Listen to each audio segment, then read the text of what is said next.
Selamat Waalaikumsalam sore Bapak dan Ibu. Waalaikumsalam warahmatullahi wabarakatuh. Waalaikumsalam warahmatullah. Salam sehat. Sehat semua insya Allah ya. Ini weekend Amin. berzumria ya. Baik, tidak apa-apa ya Bapak Ibu ya. Mohon waktu luangnya barangkali untuk kesiapan kita bersama juga ya. Untuk tanggal 15 dan 16.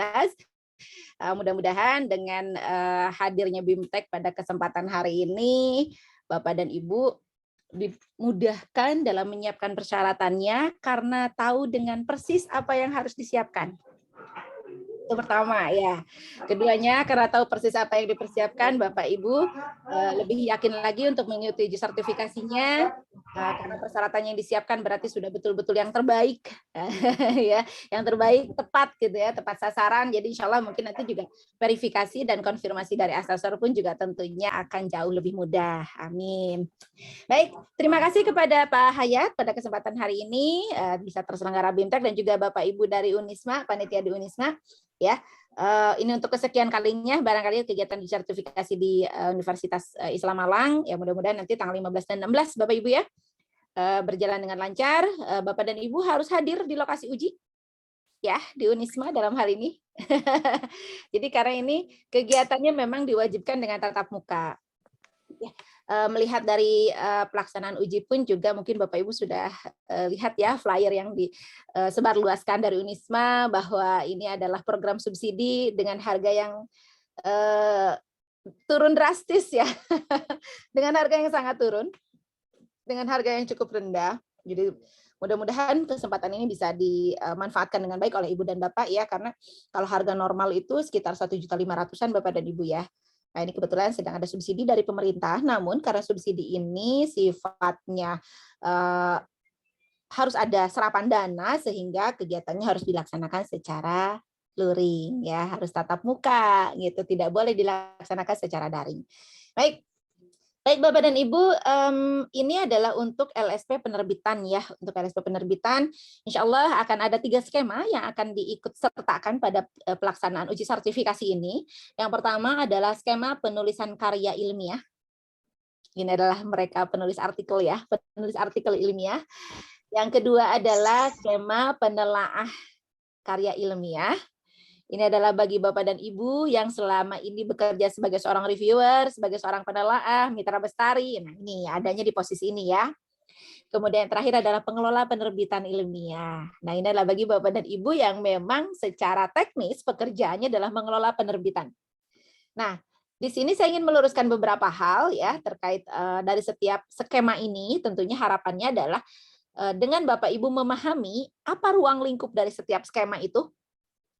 Ya, apa sih proses yang dilakukan oleh orang yang bekerja pada setiap skema itu? Apa prosesnya dan apa outputnya? Harapannya adalah Bapak dan Ibu nanti bisa mempersiapkan dan memilih skema dengan tepat. Ya, mempersiapkan dan memilih skema dengan tepat. Itu tentunya harapannya.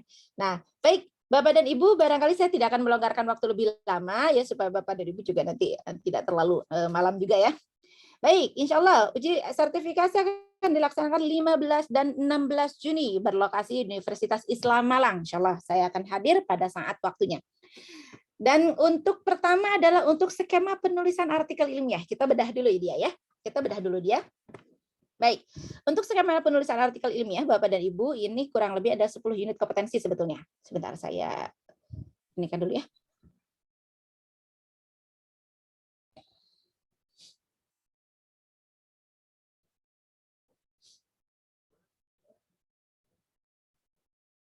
Baik, saya izin beragi salin dia bersama Ibu dan Bapak.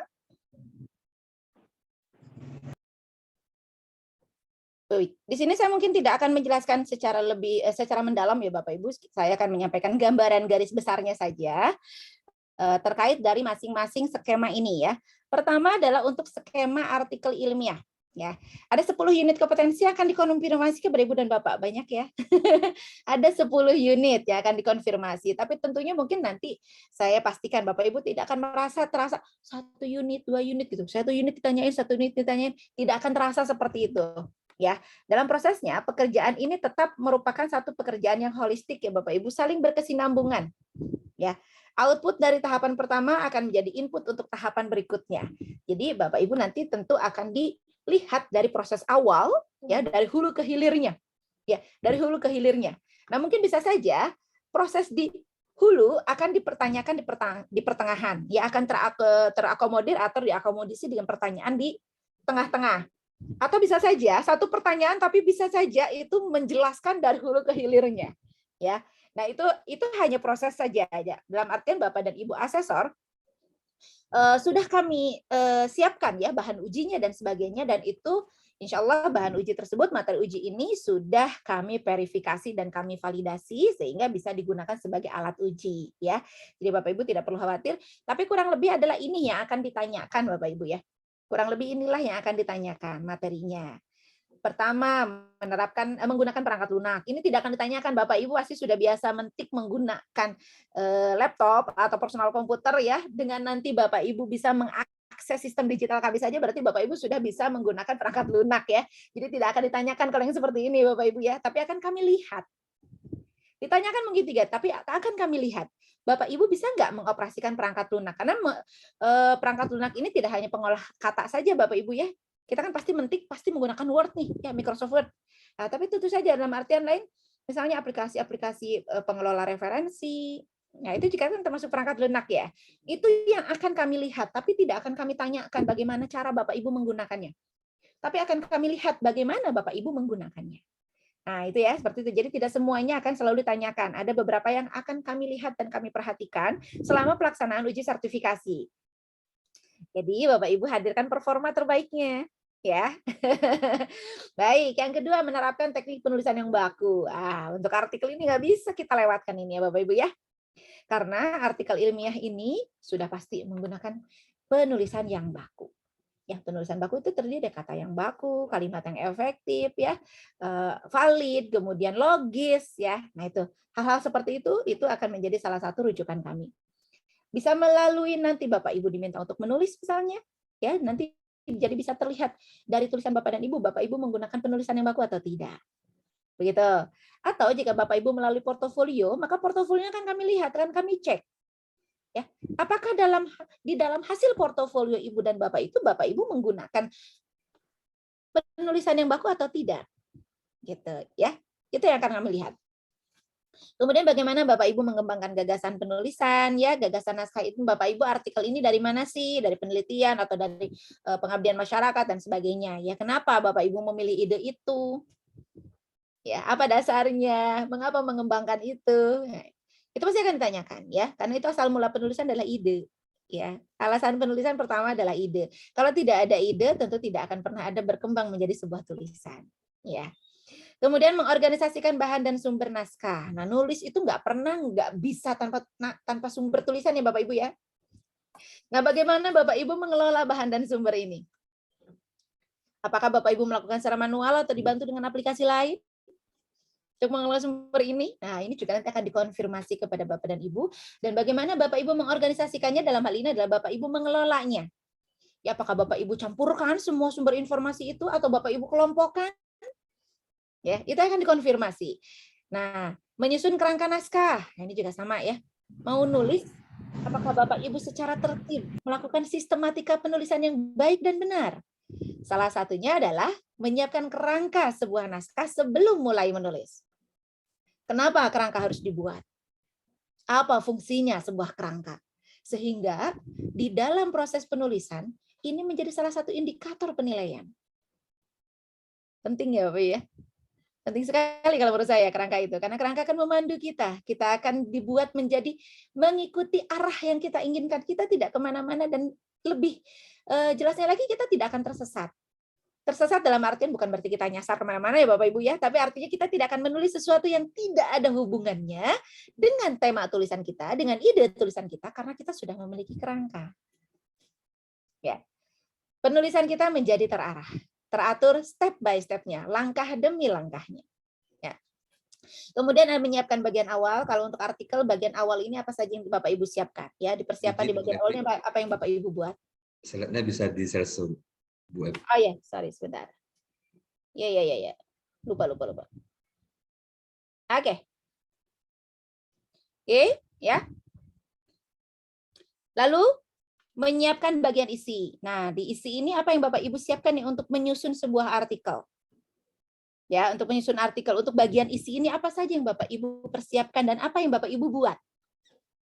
Ya, kemudian di bagian akhir. Bagian akhir apa yang Bapak Ibu siapkan dan apa yang Bapak Ibu buat? Itu saja sebenarnya. Proses itu yang akan diklarifikasi oleh asesor kepada Ibu dan Bapak. Kalau draftnya sudah jadi, artinya seluruh bagiannya sudah ada nih. Dari mulai bagian awal, bagian isi, sampai bagian akhir sudah ada semua. Apakah Bapak Ibu membaca ulang dan melakukan revisi? Atau udah begitu aja, serahin aja udah? Ya, tentunya tidak ya. Tentunya tahapan berikutnya Bapak Ibu harus melakukan revisi ini. Baca lagi, siapa tahu masih ada ya teori yang mungkin kurang tepat atau data dan fakta yang Ibu hadirkan, Bapak hadirkan di dalam artikel tersebut belum tertelusur, belum dipastikan kevalidannya, periksa kembali. Atau bisa jadi sebelum menulis data yang A masih berlaku. Ternyata setelah proses menulis sudah ada data terbaru. Maka Bapak Ibu harus melakukan pembaruan di sini. Makanya harus ada revisi ya. Begitu. Dan yang terakhir adalah melakukan penyuntingan. Ya, swasunting Bapak Ibu. Melakukan penyuntingan secara mandiri. Jadi, jangan mentang-mentang nanti ada editor, ya, lalu Bapak Ibu tidak melakukan penyuntingan terhadap naskah Ibu Bapak sendiri. Ya. Pastikan tidak ada kesalahan yang luput dari perhatian Bapak dan Ibu. Pastikan kesalahan-kesalahan tersebut ditemukan oleh Bapak dan Ibu lebih dahulu sebelum ditemukan oleh orang lain. Nah, itulah fungsi dari penyuntingan secara mandiri. Ya, jadi memastikan naskahnya paling tidak menurut kacamata pengamatan kita sebagai seorang penulis, paling tidak ini yang fatal-fatal sudah terlewatkan gitu ya, sudah tidak ada lagi. Gitu. Nah, itu 10 unit kompetensi yang akan kami konfirmasikan di dalam skema penulisan artikel ilmiah. Tidak sulit ya. Insya Allah Bapak dan Ibu sejauh sampai saat ini saya yakin sudah melakukan proses ini. Jadi itu Bapak Ibu proseslah yang akan kami konfirmasi kepada Ibu dan Bapak. Karena proses ini akan menghasilkan sebuah output. Proses ini akan menghasilkan sebuah output. Apabila penulis artikel ilmiah, maka outputnya adalah artikel. Nah, artikel inilah yang menjadi bukti Bapak Ibu pernah bekerja melakukan proses penulisan artikel ilmiah. Jadi apabila tidak memiliki artikelnya tentu akan dipertanyakan, saya mau ikut uji sertifikasi penulis artikel ilmiah tapi saya belum pernah menulis satu pun. Kalau belum pernah menulis satu pun, lalu bagaimana Ibu dan Bapak melewati proses ini? Ya. Jadi Bapak Ibu harus memiliki buktinya, karena bukti itulah yang menjadi bukti Bapak Ibu pernah melakukan proses yang 10 ini. Uji kompetensi berbasis bukti. Itu Bapak Ibu ya. Ya, jadi uji sertifikasi berbasis bukti adalah output dari hasil pekerjaannya. Nanti kita kupas lagi lebih dalam ya untuk kepersyaratan ujinya. Saya akan ke ini dulu ya, ke skemanya dulu. Oke. Sekarang yang penelaah karya tulis ilmiah ya. Karya tulis ini banyak Bapak Ibu, tidak hanya artikel. Jadi penelaah ini tidak harus selalu seorang penelaah artikel. Ya, bisa saja ia menelaah sebuah buku. Ya, di University Press dia menjadi seorang reviewer untuk buku, boleh. Ya, jadi tidak harus selalu artikel ilmiah. Ya. Buku ilmiah pun juga boleh. Menjadi reviewer di monografi juga boleh. Ya, menjadi reviewer di buku ajar juga boleh. Jadi tidak harus selalu artikel. Makanya di sini tulisnya penelaah karya tulis ilmiah, bukan artikel ilmiah, ya. Karena dia boleh dimanapun sesuai dengan bidangnya. Ya. Kalau kemampuannya matematika, ya boleh di artikel ataupun di buku matematika. Keahliannya di bidang bahasa, ya tentu saja silahkan untuk menjadi reviewer atau penelaah di artikel berbahasa Indonesia misalnya ya, ataupun buku tentang bahasa Indonesia. Gitu ya. Jadi monggo silakan. Nah, ada unitnya adalah 6 kompetensi. Ada unit 6 kompetensi yang akan dikonfirmasi kepada Ibu dan Bapak. Ya. Pertama, menilai naskah.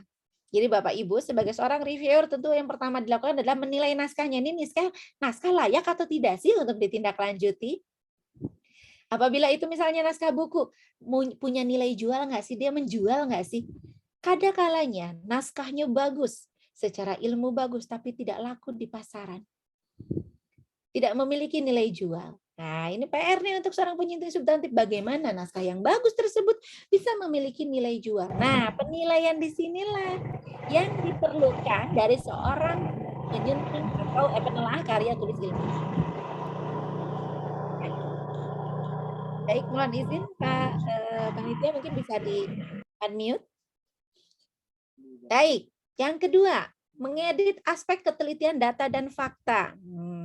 Seorang reviewer itu adalah seorang penyunting substantif. Terkait dengan isi ya. Terkait dengan isi. Isi salah satunya yang harus dipastikan bahwa data fakta yang disajikan di dalam naskah tersebut, naskah ilmiah tersebut itu benar, tertelusur. Demikian. Ya karena jika berarti tidak benar, tidak tertelusur, nggak tahu sumbernya dari mana, tidak bisa dipastikan keasliannya. Berarti fungsi dari seorang penelaahnya tidak berperan dengan baik. Ya, itu tugas seorang penelaah.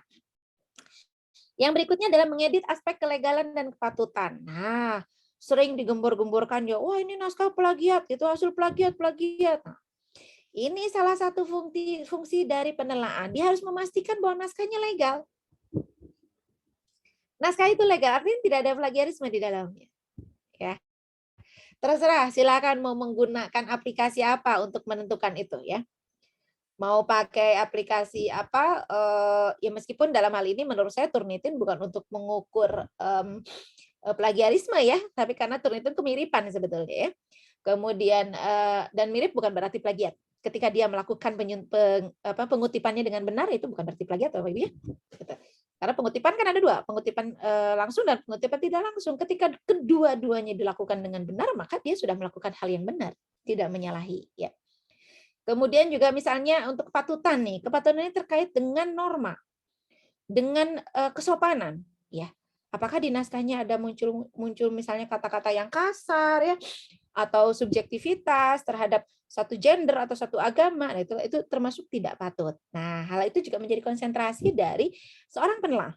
Ya, seorang penelaah harus memastikan bahwa materinya itu legal ya. Kalaupun dikutip harus dengan benar pengutipannya sesuai dengan kaidahnya. Ya, dan yang terakhir tentu adalah terkait hal-hal yang tadi ya, kepatutan kesopanan. Karena kita negara yang berpancasila. Jadi otomatis hal tersebut juga menjadi junjungan kita sebagai seorang penulis ya. Kemudian menelaah struktur naskah. Nah, menelaah struktur naskah ini relasinya ke template. Ya, baik untuk terbitan buku maupun untuk terbitan artikel itu pasti ada template. Ya kan? Pasti ada template. Nah, seorang penelaah artikel ini harus bisa melihat apakah naskah tersebut sudah terstruktur dengan baik atau tidak. Ya, terstruktur dengan baik pertama itu adalah dari tipe tulisan, apakah dari umum ke khusus atau dari khusus ke umum. Ya, itu pertama. Kedua tadi sistematikanya. Jadi yang pertama dari strukturnya, kedua dari sistematikanya. Struktur tadi ya, apakah dari mudah ke sulit atau dari sulit ke mudah? Atau dari umum ke khusus atau dari khusus ke umum? Penjelasannya harus terlihat.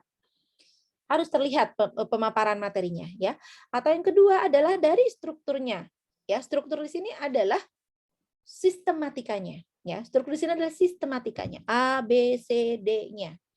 Kalau artikel misalnya A pendahuluan, B-nya itu adalah katakanlah metodologi ya, C-nya adalah tinjauan pustaka misalnya, D-nya hasil dan pembahasan, lalu E-nya adalah kesimpulan dan saran. Itu kalau di artikel. Ya, Bapak Ibu sebagai seorang reviewer artikel pasti akan melihat itu, ya kan? Standar minimalnya harus terpenuhi, ya enggak?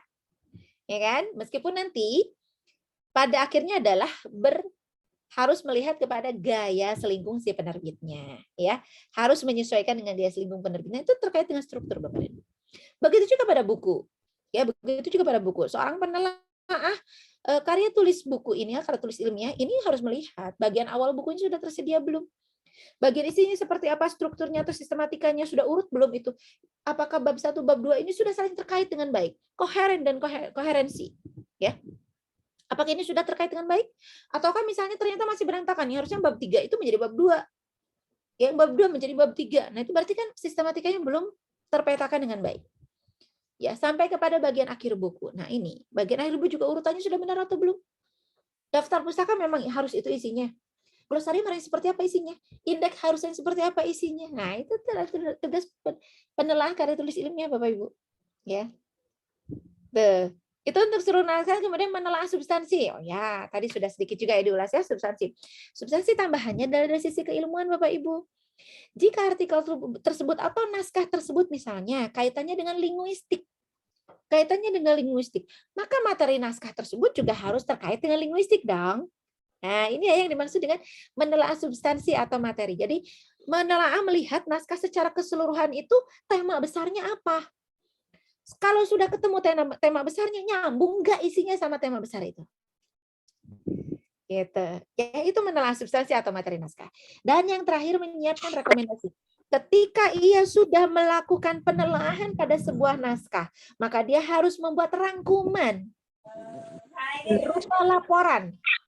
Laporannya isinya adalah rekomendasi apakah naskah tersebut bisa ditindaklanjuti ke dalam proses selanjutnya. Naskah artikel ini nanti bisa dipublish atau tidak. Apabila buku naskah ini bisa diturunkan nggak ke editor naskah. Ya, atau ke penyunting naskah, bisa nggak ini nanti diterbitkan bukunya? Itu adalah rekomendasi.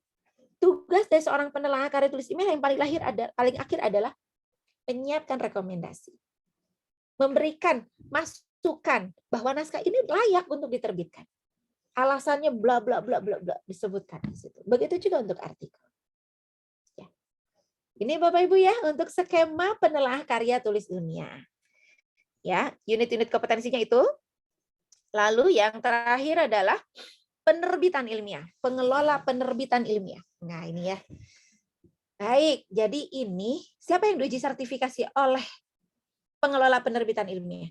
Adalah orang yang setiap saat kegiatannya adalah mengelola penerbitan, Bapak Ibu. Mengelola penerbitan. Namanya mengelola berarti dia ada di atas. Ya, mengelola ini berarti ada di atas orangnya, karena berarti melihat ke bawah, karena namanya juga mengelola, berarti dia dari atas melihat ke bawah. Apakah penyunting substantifnya bekerja dengan baik, penyunting naskahnya bekerja dengan baik atau tidak, dan lain sebagainya. Jadi dia dari atas. Tugasnya apa saja? Pertama, menerapkan strategi pemerolehan naskah. Artinya strategi untuk mencari naskah, mengumpulkan naskah, sehingga dia setiap saat bisa menerbitkannya. Tentunya sesuai dengan waktunya. Misalnya, kalau artikel ilmiah, dia memiliki terbitan berkala itu setiap tanggal 4, tanggal 4, bulan ke-4, bulan ke-8, dan bulan ke-12. Nah, bagaimana di bulan ke-4, 8, dan 12 ini, naskah-naskah itu bisa dia terbitkan. Nah, itulah yang disebutkan dengan menerapkan strategi pemerolehan naskah. Saya harus cari naskah kemana? Kalaupun naskah sudah ada nih, banyak nih, lalu bagaimana menyeleksinya? Ya, karena kan nggak mungkin dibuat semuanya, ya kan Bapak Ibu? Nah, inilah strategi yang harus dikuasai oleh seorang penelaah. Ya, dikuasai oleh seorang penelaah. Gitu. Yang kedua, menilai naskah, sama seperti tadi. Hanya untuk di sini, ya, kalau tadi ke substansi ya, jadi langsung ke dalamnya. Langsung ke dalamnya. Tapi kalau menilai naskah yang ada di sini, Bapak Ibu, di unit kompetensi ini adalah, apakah naskah ini punya nilai jual atau tidak? Lagi dicari nggak nih beritanya? Isinya itu memberikan banyak manfaat atau tidak sih? Kalau saya menerbitkan naskah ini di dalam jurnal atau misalnya menerbitkan naskah ini di dalam buku, kira-kira akan ada yang beli atau tidak? Gitu. Itu menilai naskah Bapak Ibu ya. Jadi untuk pengelola penerbitan ilmiah menilai naskahnya di situ. Ya. Gitu ya. Selain apa? Selain saya loncat dulu ke nomor 4, selain menelaah struktur dan substansinya. Ya, meskipun tidak sedalam seperti yang dilakukan oleh penelaahnya, di sini tidak sedalam yang dilakukan penelaah Bapak dan Ibu. Ya. Jadi untuk di sini pengelola penerbitan hanya melihat sepintas, oh ya, ini kayaknya punya masa depan nih naskah. Itulah Bapak Ibu, insting itu. Oh ya, ini bagus nih isinya. Cocok sama judulnya, udah gitu lagi tren gitu. Itu dari menelaah substansi. Itu penilaian yang harus diberikan pengelola penerbitan. Tidak sedalam dari pengelola naskah penelaah tadi ya, tidak sedalam penelaah. Kalau penelaah kan dibaca semuanya, dipastikan betul-betul bahwa struktur naskah dan substansinya benar. Tapi kalau di sini penilaian naskah yang di sini yang dilakukan oleh pengelola penerbitan ilmiah itu adalah untuk melihat secara struktur udah rapi atau belum. Tentu ini dari template. Kemudian secara substansi, oh ini sudah cukup baik, sudah cukup lengkap misalnya. Gitu. Sehingga nanti rekomendasinya apa? Tentu rekomendasinya adalah naskah ini dapat ditindaklanjuti proses penerbitannya.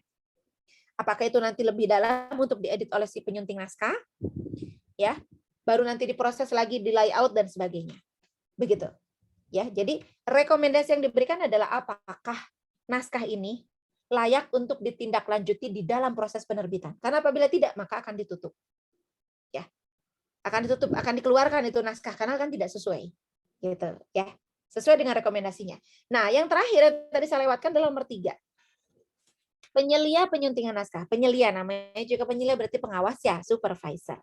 Berarti dia seorang pengelola penerbitan ini, dia melihat dari atas, oh editor naskah saya kerja atau tidak. Kalau kerja, kerjanya kayak apa.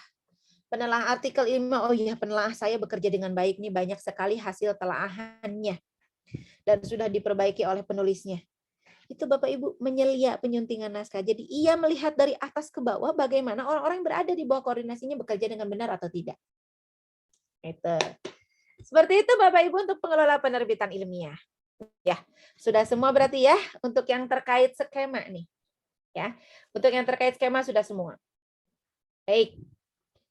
Oke, nah kita sekarang lanjut ke persyaratan ya. Kita lanjut ke persyaratan. Baik. Untuk persyaratan pertama, Bapak Ibu seperti biasa menyiapkan pas foto ya, berlatar merah. Kemudian yang kedua menyiapkan file dari identitas Bapak dan Ibu dalam hal ini KTP ya. Kemudian juga menyiapkan CV yang terbaru milik Ibu dan Bapak ya. Menyiapkan CV terbaru. Jadi silakan apabila belum diupdate kurikulum vitae-nya, silakan untuk diperbaiki dulu, diupdate dulu ya. Karya-karya terbaru, hasil-hasil karya terbaru silakan untuk di-input ya. Jadi nanti CV-nya menjadi update ya. Itu. Yang kedua berikutnya adalah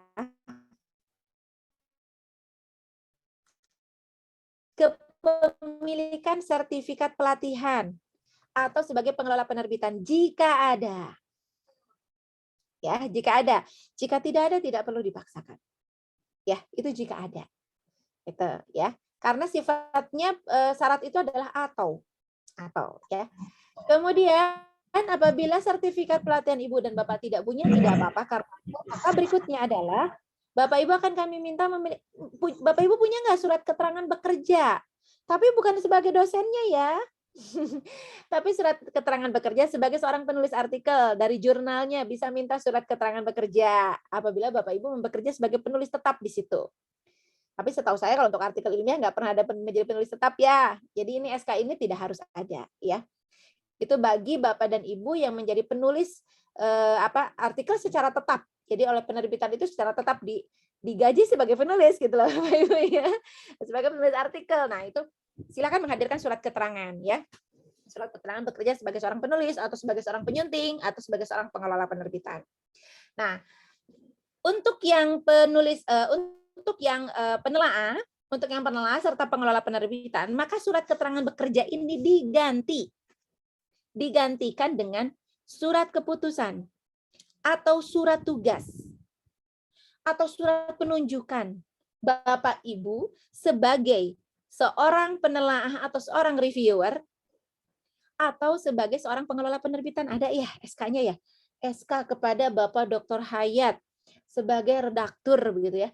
Kemudian di bawahnya lagi sebagai sekretaris redaktur, terus ke bawahnya itu ada. Nah, itu adalah surat keputusan Bapak Ibu, surat tugas atau surat tugas. Itu. Nah, itu harus ada ya. Itu harus ada. Baik.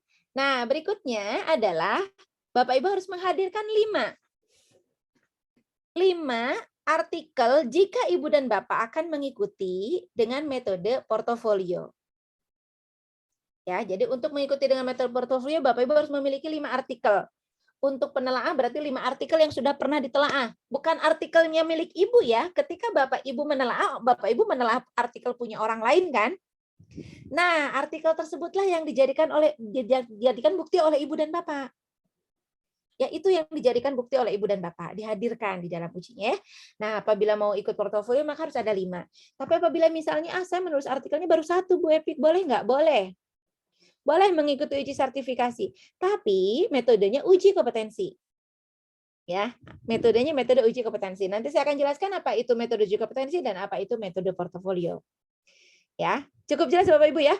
Jadi untuk penulis artikel ilmiah harus memiliki minimal 1 karya tulis ilmiah. Ya, minimal 1 karya tulis ilmiah, maka Ibu dan Bapak sudah bisa mengikuti uji sertifikasi. Boleh nggak punya 2? Boleh. Tapi masih metodenya UJK.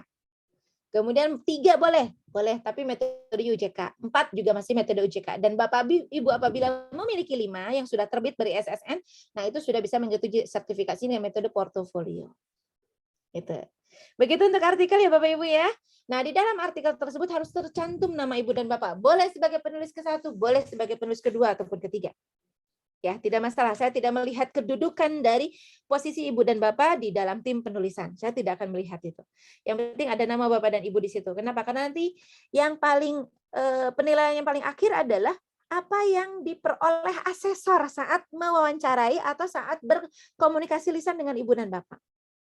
Itu yang akan menjadi penilaian akhir. Ya. Baik. Kemudian untuk penelaah artikel. Penelaah karya tulis ilmiah. Untuk penelaah karya tulis ilmiah juga sama. Ya, persyaratannya tadi sama, ada fast foto, ada KTP, ada CV, ada ijazah, sama seperti itu. Lalu apabila ada sertifikat pelatihan mangga hadirkan. Apabila tidak ada pun ya tidak apa-apa. Kemudian surat keterangan bekerjanya bisa diganti dengan SK atau surat tugas gitu ya. Sama seperti penulisan artikel tadi. Apalagi kalau penelaah nih, biasanya pasti ada SK Mitra Bestari gitu kan. Nah, itu bisa Bapak Ibu dijadikan sebagai alat uji ya, sebagai bukti uji. Nah, lalu saya baru menelaah 1 kali. Nah, sebagai penelaah nama Ibu dan Bapak tidak ada di dalam artikel tersebut ya. Karena kalau nama Ibu dan Bapak ada di dalam artikel berarti Bapak Ibu bukan penelaah tapi penulis. Kalau penelaah biasanya dalam artikel nggak muncul ya. Nah, makanya saya perlu SK-nya. Saya perlu SK-nya, SK Mitra Bestarinya atau surat keputusan lainnya yang mengangkat Ibu dan Bapak sebagai seorang penelaah. Itu. Makanya saya perlu itu karena untuk menyandingkan dengan bukti yang Ibu dan Bapak bawa sinkron atau tidak. Gitu ya. Sinkron atau tidak. Nah, kemudian apabila Bapak Ibu memiliki naskah yang sudah pernah ditelaahnya ini adalah 4, berarti Bapak Ibu masih UJK ya. Masih UJK. Sementara untuk menempuh dengan metode portofolio, maka naskah yang ditelaahnya harus ada 5. Ya, naskah yang ditelaahnya harus ada 5. Gitu. Oke. Berikutnya Bapak dan Ibu, itu untuk penelaahan artikel ilmiah, karya ilmiah. Yang terakhir adalah pengelola penerbitan. Tadi ya outputnya itu adalah rekomendasi dari si kepala penerbitan atau dari si pengelola penerbitan ilmiah ini bahwa naskah-naskah tersebut sudah bisa untuk dipublikasikan. Gitu kan ya. Nah, jadi persyaratannya pertama Bapak dan Ibu, karena dia memiliki kewenangan dan kebijakan, maka dia harus memiliki surat tugas atau surat keputusan pengangkatan. Bahwa ia adalah seorang pengelola artikel ilmiah atau jurnal ilmiah, atau juga pengelola University Press. Jadi bisa 2 orang yang bisa ikut di sini Bapak Ibu. Pertama adalah pengelola jurnal, yang kedua adalah pengelola penerbitan swasta lah. Bisa dikatakan demikian. Yang satu University Press, yang satu bukan University Press. Ya, pengelola penerbitan. Nah, itu. Dan dia harus kerjaannya adalah memantau dari atas, menyelia. Ini naskah ini dilarikan ke si A saja karena bidangnya memang si A yang tahu. Oh, yang ini larikan ke B karena si B yang paling tahu nih. Nah, itulah tugas dari si pengelola penerbitan ilmiah Bapak Ibu. Dari hulu ke hilir. Itu, dari hulu ke hilir. Demikian Bapak Ibu untuk persyaratan. Nah, mudah-mudahan cukup jelas. Saya buka dulu sesi tanya jawab pertama sebelum nanti saya akan bersimulasi mendaftar Bapak Ibu mendaftar ke dalam sistem uji. Karena sebagai informasi, uji sertifikasi kita akan dilaksanakan secara digital. Ya, jadi Bapak Ibu tidak perlu membawa kertas. Ya, bawa saja laptop. Bawa saja laptop. Jangan lupa dengan charger dan mouse-nya. Ya, apabila menggunakan mouse barangkali. Ya, itu jangan lupa. Terus nanti Bapak Ibu, insya Allah di Unisma itu cukup baik wifi-nya. Wifi-nya cukup baik, namun berjaga-jaga. Kita tidak pernah tahu ya.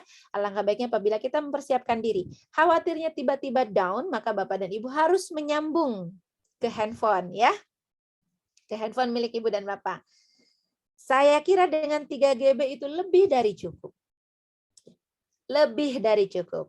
Gitu ya. Jadi silahkan siapkan untuk kuota data sebagai cadangan maksimal 3 GB insya Allah cukup. Nah, sedikit sebelum saya buka pertanyaan, saya yang lupa itu metode uji kompetensi itu yang seperti apa sih Bu Ipik? Metode uji kompetensi dan metode portofolio ini hanya sebuah metode untuk seseorang menempuh uji sertifikasi. Jadi ibaratnya Bapak Ibu mau belok ke mau lewat pintu kanan, mau lewat pintu kiri sama aja. Karena nanti akan memperoleh sertifikat kompetensi yang sama dari BNSP.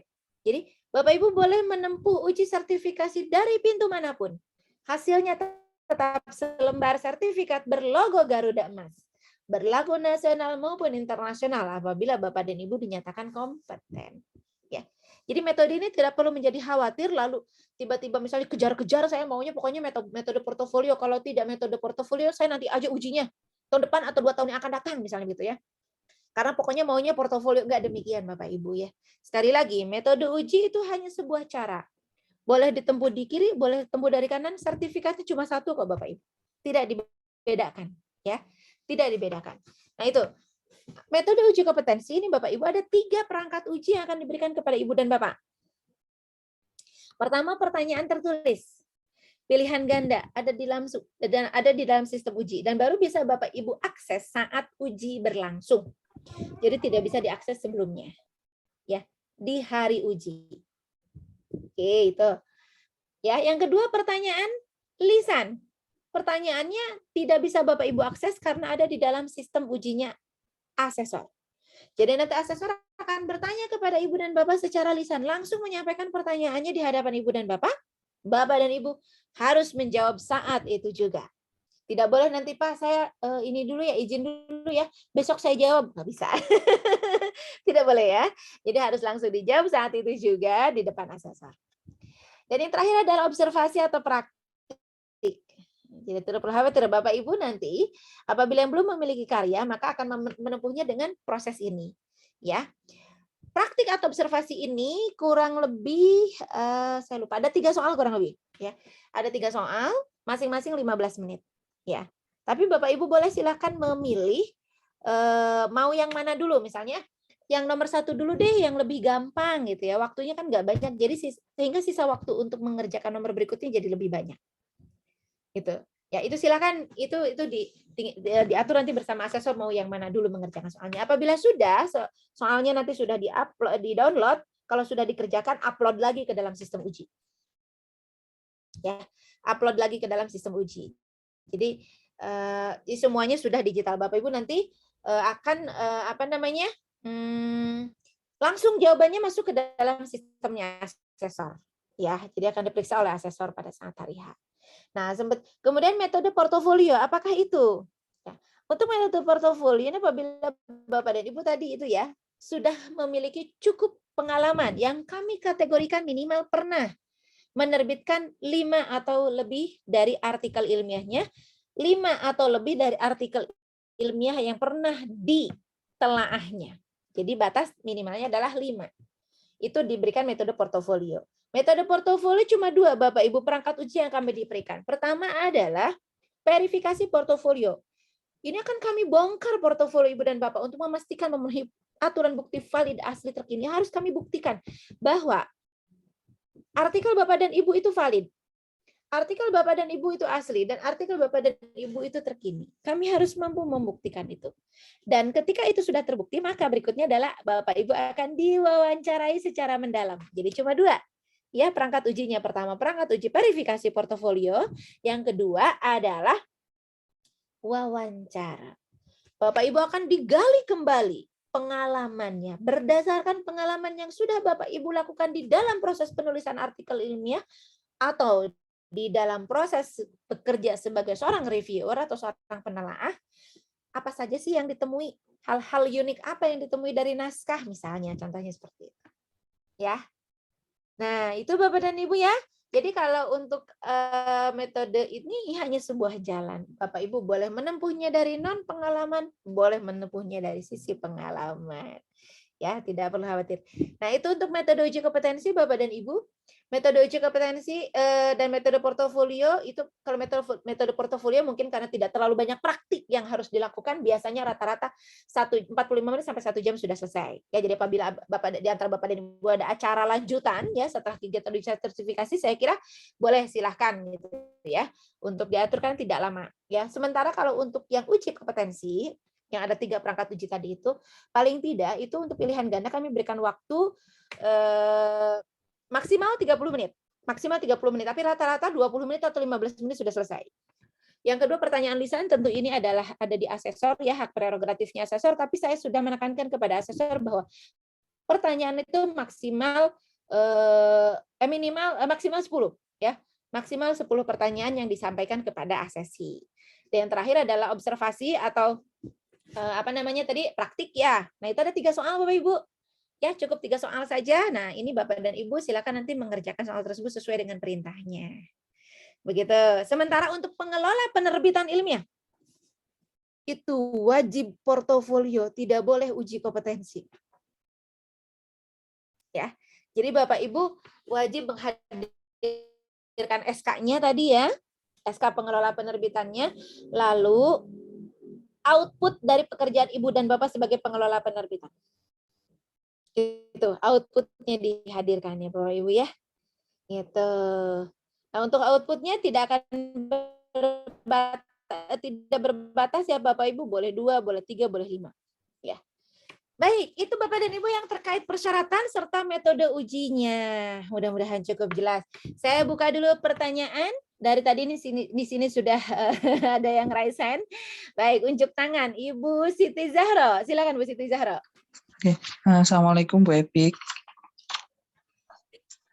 Perkenalkan saya Siti Zahro dari Universitas Surabaya. Saya mau menanyakan beberapa hal Bu terkait dengan tadi yang 10 uji kompetensi untuk penulisan artikel ilmiah itu kan ada mengorganisasikan bahan dan sumber naskah. Kalau misalkan untuk aplikasinya apakah ditentukan? Misalkan saya biasa pakai Mendeley, apakah harus ditentukan kalau uji asesor pakai Note atau pakai yang lain kayak gitu, atau itu sesuai dengan yang kita punya, seperti itu yang pertama. Kemudian yang kedua, mohon tadi saya kayaknya kurang sedikit menangkap ya tentang yang 10 yang kompetensi nomor 10 yang tentang menyunting draft naskah secara mandiri. Kemudian yang terakhir adalah tadi Ibu menyebutkan untuk syarat adalah pas foto berlatar merah. Untuk ukurannya berapa? Terima kasih.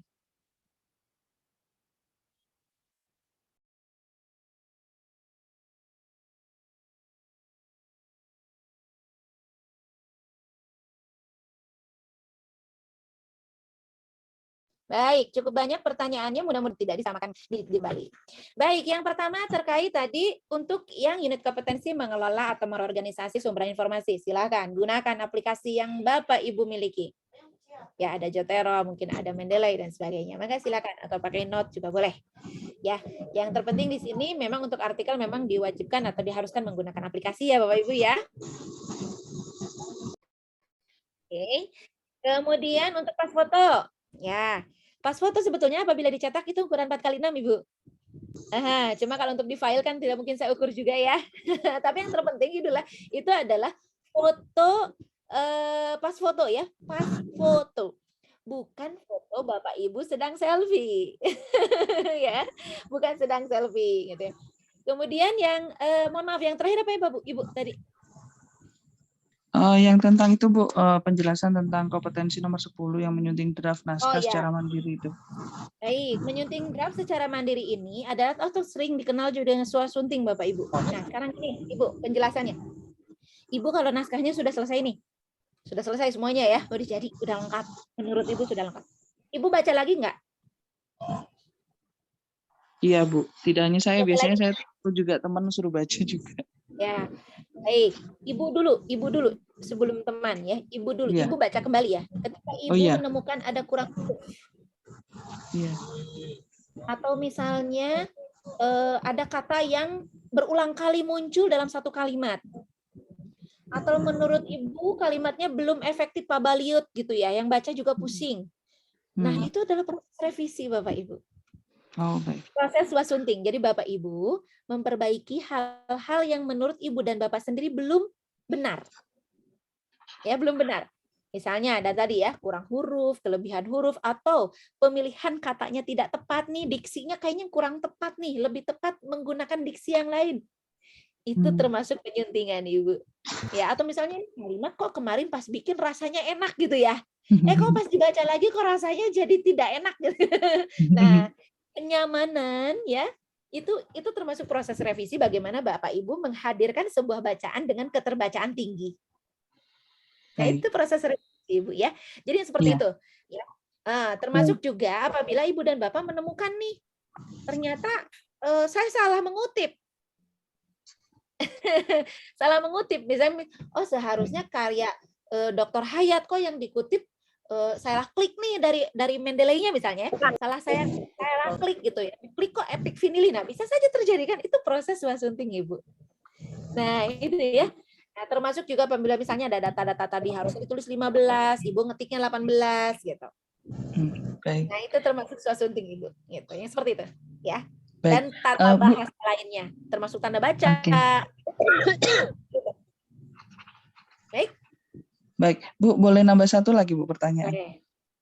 Boleh. Bu, misalkan nih Bu, kita udah milihnya portofolio, tapi terus pada hari H nggak pede pindah ke yang uji kompetensi, boleh apa enggak? Baik, Ibu. Begini. Yang menilai persyaratan Ibu dan Bapak ini tadi adalah asesor internal kami ya. Bisa terjadi seperti ini.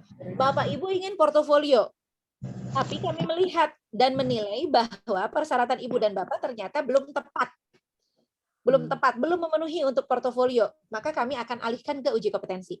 Meskipun Bapak Ibu inginnya portofolio. Begitu juga sebaliknya. Ya, begitu juga sebaliknya.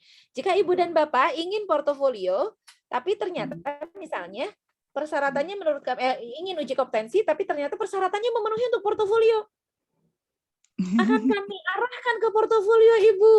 Jadi menurut saya Ibu dan Bapak dimanapun berada harus percaya diri. Apalagi sudah dipastikan Bapak dan Ibu memenuhi. Jadi Bapak Ibu harus yakin dengan apa yang sudah dilakukan. Bapak Ibu prosesnya saya yakin. Yang tadi saya sampaikan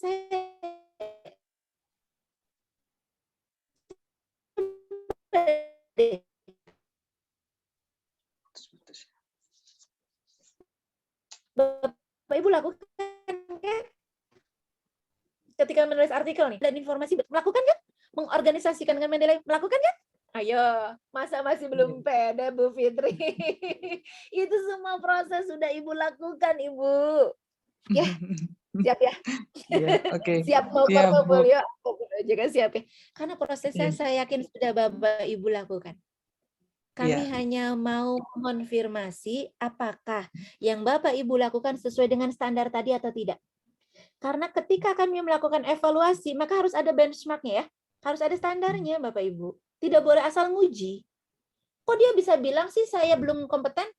Saya kompeten sih menulis artikel ilmiah, dasarnya apa kan pasti pertanyaannya begitu dong? Iya. Kami akan menyandingkan apa yang Bapak Ibu lakukan selama ini sebagai seorang penulis artikel atau sebagai penelaah atau sebagai pengelola itu dengan standar, dan standar ini sudah ditetapkan di Kementerian Tenaga Kerja Ibu dan Bapak. Jadi bukan standar sembarang standar. Ya, standar ini sifatnya nasional, berlaku untuk nasional, bahkan kami sudah benchmark-nya juga dari internasional ya, dalam artian ini bisa menjadi standar yang sama untuk kita semua ketika kita melakukan pekerjaan sebagai penulis, sebagai penelaah ataupun sebagai pengelola. Ya, jadi saya yakin sekali Bapak Ibu sudah melakukan itu. Kami hanya mau mengonfirmasi saja Bu Fitri, ya. Dikonfirmasi saja, disandingkan dengan standar standarnya. Sudah mendekati atau belum? Itu saja Ibu. Pasti bisa ya. Baik. Berikutnya ke siapa dulu ya? Jadi lupa saya nih urutannya. Pak Izur dulu deh, boleh deh. Baik, terima kasih Bu Epi. Ini izin tidak menyalakan kamera karena lagi ngomong si kecil. Waduh, asik. Mangga Pak. Ini Bu, kemarin itu saya kan mendaftarnya sebagai ada kekeliruan sedikit sih. Kemarin itu seharusnya waktu saya memilih itu untuk pengelola jurnal, bukan penelaah. Cuman masalahnya saya baru keingat tadi itu loh. Terus kemudian Bu Epi tadi menyampaikan untuk pengelola jurnal itu harus pakai portofolio ya Bu ya. Berarti itu output yang kita terbitkan itu harus dalam bentuk cetak atau dalam bentuk online, karena kan jurnal kita adalah EISSN Bu. Ya. Itu bagaimana Bu? Betul. Terima kasih Bu. Baik. Ya, outputnya adalah Bapak Ibu untuk yang penulis artikel, selain Bapak Ibu harus menghadirkan SK-nya tadi ya, harus menghadirkan SK-nya adalah outputnya adalah tentunya adalah, dan mohon maaf, pengelola penerbitan tidak harus selalu jurnal Bapak Ibu ya. Pengelola University Press juga boleh. Outputnya adalah produk-produk yang sudah pernah Bapak Ibu keluarkan. Tentunya dengan dalamnya ada tim redaksi Bapak dan Ibu namanya tercantum dari sebuah buku atau sebuah terbitan itu ada 2, tercetak dan digital. Terjawab ya. Jadi boleh Bapak Ibu digital ya, harus tercetak. Kalau untuk yang pengelola penerbitan itu hanya 2 MB. Jadi Bapak Ibu potong saja sebagiannya ya, yang cukup untuk 2 MB masuk ke dalam sistem uji. Sisanya bawa filenya, tidak perlu dicetak ya Pak Izur ya. Jangan mendadak jadi mencetak ya. Jangan merepotkan, kami tidak ingin merepotkan ya. Karena sudah boleh kok digital, sudah boleh elektronik. Sisanya Bapak Ibu bawa saat uji, kan bawa laptop. Jadi filenya bawa bersama laptopnya. Ya Pak Izur ya. Jadi tidak perlu. Bapak Ibu nanti yang masuk ke dalam sistem uji potong saja ya, dipotong halaman berapa sama halaman berapanya yang menunjukkan peran Bapak Ibu di dalamnya. Yang sisanya Bapak Ibu bawa filenya ya. Gitu. Kecuali memang Bapak Ibu tidak memiliki digitalnya tapi justru memiliki cetaknya. Nah, cetaknya wajib dibawa. Gitu, ya. Jadi silakan, boleh dengan cetak, boleh dengan digital. Begitu Pak Izur ya. Baik. Maka masih ada pertanyaan lain Bapak Ibu? Dengan Pak Rohimansa. Silakan Pak Rohimansa. Baik, Ibu, terima kasih. Penjelasannya sangat mencerahkan. Begini, Ibu, menyambung pertanyaannya Pak Izur, kebetulan saya dari pengelola University Press yang kebetulan di tempat kami belum lama berdiri. Artinya jika nanti diwajibkan harus portofolio, sedangkan background ya keilmuan saya itu adalah bahasa Jawa. Buku-buku yang sudah diterbitkan oleh tempat kami itu ada ilmu matematika, ada budaya dan sebagainya. Pertanyaannya untuk output tersebut itu apa ya Bu? Seperti itu. Karena otomatis kalau di buku matematika nama saya tidak akan tercantum Ibu, seperti itu. Tapi untuk SK dari pimpinan alhamdulillah sudah ada, karena kebetulan saya sebagai pengelola di University Press, seperti itu. Terima kasih Bu. Baik Bapak, kan Bapak sudah ada SK-nya ya sebagai pengelola penerbitannya. Iya Ibu. Ada SK-nya kan? Ada Ibu. Ada SK-nya atau bisa digantikan dengan surat tugas? Ada. Nah, tadi produknya tadi memang Bapak Ibu Kalau untuk pengelola penerbitan itu di produk tuh kadang nggak muncul namanya. Penyunting substantif itu juga kadang nggak muncul namanya. Ya. Nah, nanti ke depannya nih Bapak Ibu sekarang kan sudah tahu ya bahwa hasil pekerjaan ini bisa menjadi portofolio. Nah, ke depannya tolonglah mereka-mereka ini dimasukkan namanya ya di dalam karyanya, ya di dalam hasil cetaknya. Nah, untuk sekarang Pak Izur, ya, yang Bapak sudah memiliki SK-nya, lalu Bapak hadirkan yang buku-buku yang menurut Bapak sudah pernah Bapak olah. Iya. Ya. Nah, meskipun namanya tidak ada di situ. Ya, meskipun namanya tidak ada di situ, tapi kan Bapak sudah ada SK-nya, toh? Iya, sudah, Ibu. Yang Bapak ditunjuk sebagai pengelola penerbitan? Iya. Nah, yang terpenting SK-nya jangan sampai lupa, jangan sampai terlewatkan, harus diupload. Nah, karyanya silahkan yang karya-karya yang Bapak hasilkan. Boleh yang mana saja? Iya, karena begini Bu, misalkan kebetulan kalau saya cenderung ke aspek struktur bahasanya, tapi kan di situ karena background saya bukan, misalkan saya struktur bahasa di buku tentang matematika, jadi otomatis nama saya tidak akan tercantum di sana, Ibu, seperti itu. Tapi untuk teknis di prosesnya lapangan Bapak saya pengelola kan? Iya, Ibu, seperti itu. Ya, paham. Karena gini, kalau untuk pengelola penerbitan itu Bapak tidak ada urusan dengan bidang keahlian. Iya.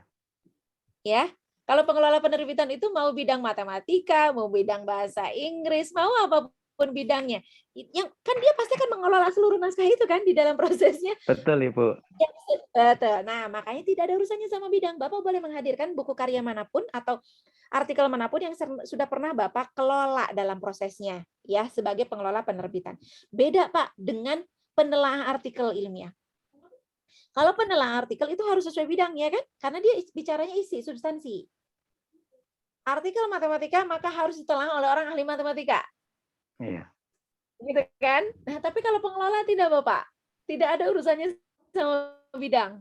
Karena dia menyelia, memantau seluruh pergerakan dari pekerjaan orang-orang yang berada di penerbitan tersebut.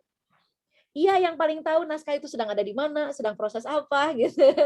Ya, jadi tidak ada hubungannya dengan bidang, Bapak. Ya, untuk pengelola penerbitan. Walaupun jadi silakan nama hadirkan karya-karya atau output. Namanya tidak ada. Kan seperti tadi saya bilang, kalau di buku itu chip editor gitu pasti ada ya namanya ya. Tapi kalau untuk di buku jarang Bapak Ibu. Ya, jadi nggak apa-apa, karena Bapak sudah memiliki SK. Yang penting SK-nya jangan ketinggalan ya, Pak. Oke, siap Ibu. Oke. SK-nya jangan ketinggalan. Baik, terima kasih Ibu rujukan kami penjelasannya. bahwa Bapak seorang pengelola itu dari SK. Oke, Iya, ya. oke, Jadi bukunya ya. silakan yang mana aja, karyanya yang mana aja, SK-nya jangan ketinggalan. Bukunya itu harus 5 Bu ya untuk Universitas. Kalau untuk pengelola cukup 3 Bapak boleh. 3 cukup Bu ya. Ya, untuk pengelola Oke. cukup 3. Kalau untuk pengelola ya, tapi kalau Ya. untuk yang penelaah atau untuk yang penulis itu harus 5. Ya. Untuk mengikuti portofolio ya, tapi apabila kurang dari 5 untuk yang penelaah ataupun penulis boleh. Tapi nanti metodenya uji kompetensi begitu. Baik. Terima kasih Ibu penjelasannya. Iya. Sama-sama Bapak. Oke. Sekarang ke Ibu Atik. Halo Ibu. Ya, Assalamualaikum warahmatullahi wabarakatuh. Senang sekali Bepi ketemu lagi nih dengan lagi Ibu. ikut yang penyuntingan substantif ya, yang kemarin bulan kemarin ya. Ya. Ya sudah komunikasi terus dengan Pak Hayat nih mau ikut ya. Ya kemudian yang ada beberapa pertanyaan Bu, ini kebetulan saya dikirim kembali untuk dari Poltekkes Kemenkes Yogyakarta. Ada 3 yang sekarang, kalau yang kemarin kan ada 9, sekarang 3. Saya diminta untuk yang skema 1 dan 2, skema penulisan artikel dan juga reviewer ya untuk penelaahan ya.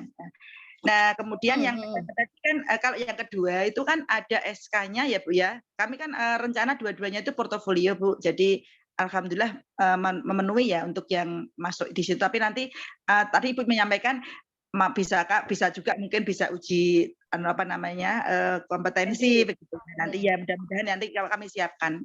Nah untuk yang kedua itu kan ada SK-nya reviewer ya Bu ya, ada SK. Kalau yang pertama itu kok nggak ada SK, itu kan menulis sendiri ya Bu ya, gimana tadi ya kalau misalnya melampirkan seperti apa? Sebentar Bu, itu yang pertama belum punya SK Bu. Untuk penulisan artikel itu apakah juga bisa selain artikel ilmiah di jurnal, baik jurnal internasional maupun nasional, dibolehkan ya Bu ya. Kemudian itu untuk penulisan buku ajar, itu book chapter itu boleh nggak? Atau masuk di situ atau bukan ya? Terima kasih Bu. Baik Ibu, pertama untuk penulis artikel ilmiah, ini adalah penulis artikel, bukan penulis buku ya. Sesuai dengan skemanya, penulis artikel. Jadi bukan penulis buku. Jadi apabila tadi Ibu book chapter dan sebagainya, mohon maaf, tidak bisa masuk. Ya, karena ini skemanya adalah penulis artikel. Jadi Bapak dan Ibu yang menulis artikel, yang menghasilkan artikel, outputnya adalah artikel. Ya, outputnya adalah artikel, bukan book chapter ataupun buku ajar. Nah ini ya, jadi kita back-nya adalah kembalinya adalah ke outputnya ya. Outputnya adalah artikel. Maka karena proses yang dilakukan adalah proses pembuatan artikel, maka outputnya adalah artikel. Jadi dengan ini untuk book chapter atau buku ajar dan sebagainya tidak bisa dijadikan alat bukti. Itu ya. Baik. Kemudian untuk penulis itu tidak memerlukan SK Bapak Ibu. Yang wajib tertulis adalah nama Ibu dan Bapak sebagai penulis. Itu wajib tertulis tuh ya. Wajib tertulis di situ. Itu. Kemudian untuk penelaah artikel jika Ibu dan Bapak memang ada SK-nya boleh, tidak apa-apa silakan dihadirkan. Tapi yang terpenting untuk penelaah artikel ini atau penelaah karya ilmiah ini adalah hasil dari telaahannya, ya, hasil dari reviewnya itu yang paling penting. Ya, silakan nanti kan Bapak Ibu biasanya menggunakan apa nih kalau penelaahan, menggunakan Word, new comment, atau ada aplikasi lain mungkin dari OJS, ya monggo silakan itu nanti di screenshot ya, jadi masih kelihatan tuh ya, kalau bisa sih masih kelihatan, yang masih ada kelihatan coretan-coretannya tuh ya, masih ada coretan-coretannya tuh, masih Ibu ada new comment-nya, masih ada komen-komen seperti itu tuh lebih bagus, jadi bisa lebih meyakinkan bahwa Bapak Ibu menjalankan perannya sebagai seorang penelaah, ya. Tidak pun tidak apa-apa, karena nanti Bapak Ibu juga kan menghadirkan surat keputusannya ya, surat keputusan atau surat pengangkatan sebagai mitra bestari misalnya ya, atau sebagai reviewer atau sebagai penelaah. Monggo silahkan. Ya, tapi untuk karya tetap harus ada 5 untuk metode portofolio. Ya, ada 5 karya orang lain, 5 artikel atau 5 buku milik orang lain yang sudah pernah Bapak Ibu telah atau sudah pernah Bapak Ibu review. Demikian Bu Atik barangkali. Ya berarti sebelum direview ditunjukkan, setelah direview ditunjukkan gitu ya artikelnya tadi ya. Cukup satu saja yang sedang Ibu review. Ya, karena kan takutnya kan sebelum direview apa begitu ya. Ya, kalau untuk naskahnya nanti Ibu bawa ya di laptop ya, mana yang sudah dan sebelumnya. Tapi kalau untuk masuk ke dalam sistem uji cukup satu saja. Oh iya, yang sudah di yang posisi di tadi kan ada apa namanya insert comment itu ya. Yang itu ya sebenarnya ya, nggih. Ya, nggih. Terima kasih Bu Epi, sangat luar biasa jadi ini, tapi ada degan juga. Tapi senang. Assalamualaikum warahmatullahi wabarakatuh. Baik, terima kasih Bu Atik. Waalaikumsalam. Baik, terakhir Bapak Utama. Halo. Mohon izin Ibu, ngapunten tidak bisa open kamera. Tidak apa-apa Bapak, silakan. Saya Alan Bu dari UNESA. Ini klarifikasi saja, berarti berkas tadi itu dalam bentuk soft file Bu nggih. Pas foto, ijazah dan lain-lain. Soft file. Soft file, jadi tidak perlu membawa hard file-nya ke lokasi nggih. Kecuali sudah tercetak untuk karya bukunya ya, atau karya artikelnya, kecuali sudah tercetak. Oke, kebetulan saya yang pengelola penerbitan ilmiah itu. Oke, berarti tidak kemudian perlu semuanya. Kan tadi ada minimum beberapa artikel yang disunting gitu nggih. Ya. Nah, kalau misalkan kebetulan yang disunting kan misalkan satu edisi gitu, satu edisi saja berarti cukup ya untuk yang dibawa. Untuk pengelola? Nggih. Satu edisi kan lebih dari 5 artikel kadang-kadang. Iya. Untuk pengelola itu Bapak kan berarti bukunya. Pengelola penerbitan jurnal ya. Berarti kan jurnalnya sudah terbit toh Pak? Iya. Nah, Bapak screenshot bagian yang ada nama Bapak sebagai pengelola di situ sebagai apa jabatannya. Oh, nggih. Nah, file lengkapnya nanti dibawa saat uji. Kalau yang Oh, masuk ke dalam sistem uji, Bapak screenshot aja tuh yang ada tim redaksinya tuh. Ya, nggih. bisa Kemudian digital satu kan file edisi ada lengkapnya tim. itu dibawa dalam tanda kutip mungkin soft file gitu, Bu, nggih? Betul. Oh, nggih, nggih. Ya, filenya, file yang udah jadinya, udah terbitnya nih, Bapak bawa nanti saat uji Oh, nggih. bersama laptopnya, jangan ketinggalan. Bersama laptop. Matur Gitu. nuwun, Bu, nggih. Ya, baik, monggo Bapak Ibu silakan. Ada pertanyaan lain? Bu Epi boleh satu lagi Bu Epi. Boleh, mangga Bu Atik. Gini, tadi kan ada screenshot tadi untuk yang sebagai kalau yang tadi kan Bapak yang bertanya tadi kan untuk pengelola jurnal ya. Pengelola jurnal kan dari atas bisa editor chief sampai dengan reviewernya. Nah, contohnya kalau yang skema kedua itu kan berarti sebagai penelaah karya ilmiah ya. Jadi kan termasuk reviewer dalam jurnal gitu Bu. Ya. Itu di screenshotnya berarti ini ya langsung dimasukkan nanti di portofolio gitu ya Bu ya. Betul Ibu.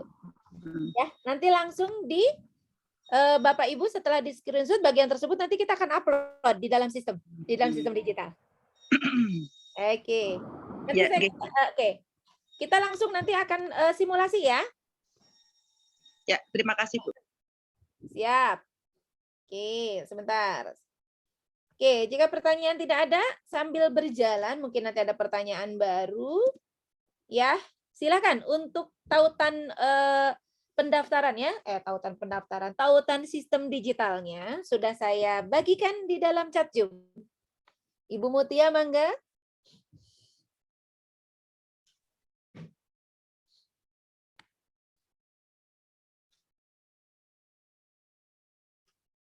Halo Ibu Mutia, suaranya belum terdengar.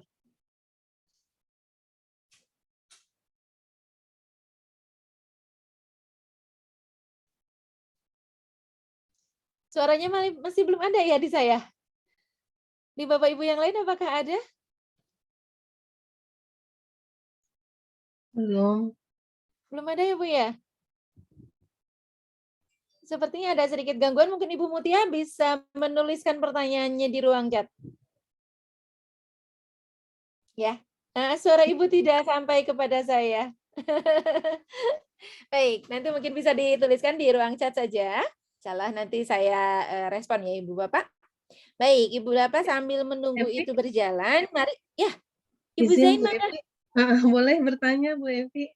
Boleh Ibu, tapi harus Iya. cipika-cipiki sama saya dulu gimana? Boleh silakan Ibu. Mangga.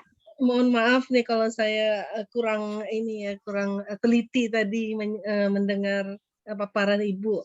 Jadi kalau untuk skema penulis artikel ilmiah itu yang Ibu sudah sampaikan 10 item itu maksudnya kita menyiapkan naskah ya Ibu ya? Baik. Kalau yang tadi itu 10 itu adalah 10 tahapan yang dilakukan oleh seorang penulis artikel. Iya. Baik. Nah, itu Ibu tadi melakukan itu kira-kira 10 itu Ibu lakukan nggak di dalam proses menulis artikel? Iya, Bu. Nah, maksudnya 10 tahapan tadi itu akan kami konfirmasi kepada Ibu dan Bapak, apakah Ibu dan Bapak melakukan itu atau tidak dalam proses menulisnya. Oh, jadi konfirmasi sifatnya. Betul, itu adalah standar kami untuk mengonfirmasi apakah Ibu betul seorang penulis artikel ilmiah atau bukan. Oh iya, iya. Nah, iya, jadi caranya adalah kami menanyakan itu kepada Ibu, gitu. Ibu melakukan ini nggak sih? Ibu membuat matriks nggak sih? Ibu mengumpulkan sumber informasi nggak sih sebelum nulis? Nah, itu standarnya Bapak Ibu. Yang tadi saya sampaikan semuanya ada yang 10, ada yang 6, dan ada yang 6 ya. 10 untuk penulis artikel, 6 untuk penelaah, dan 6 untuk pengelola penerbitan. Itu adalah standar yang akan kami konfirmasi kepada Ibu dan Bapak. Apakah Bapak dan Ibu melakukan itu atau tidak?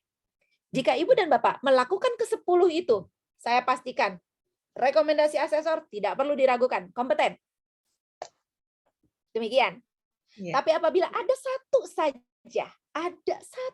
saja yang ternyata tidak bisa terkonfirmasi dengan baik, tidak bisa dipastikan dilakukan. Asesor tidak bisa memastikan kepada ibu dan bapak bahwa itu dilakukan, maka mohon maaf, bisa jadi belum kompeten.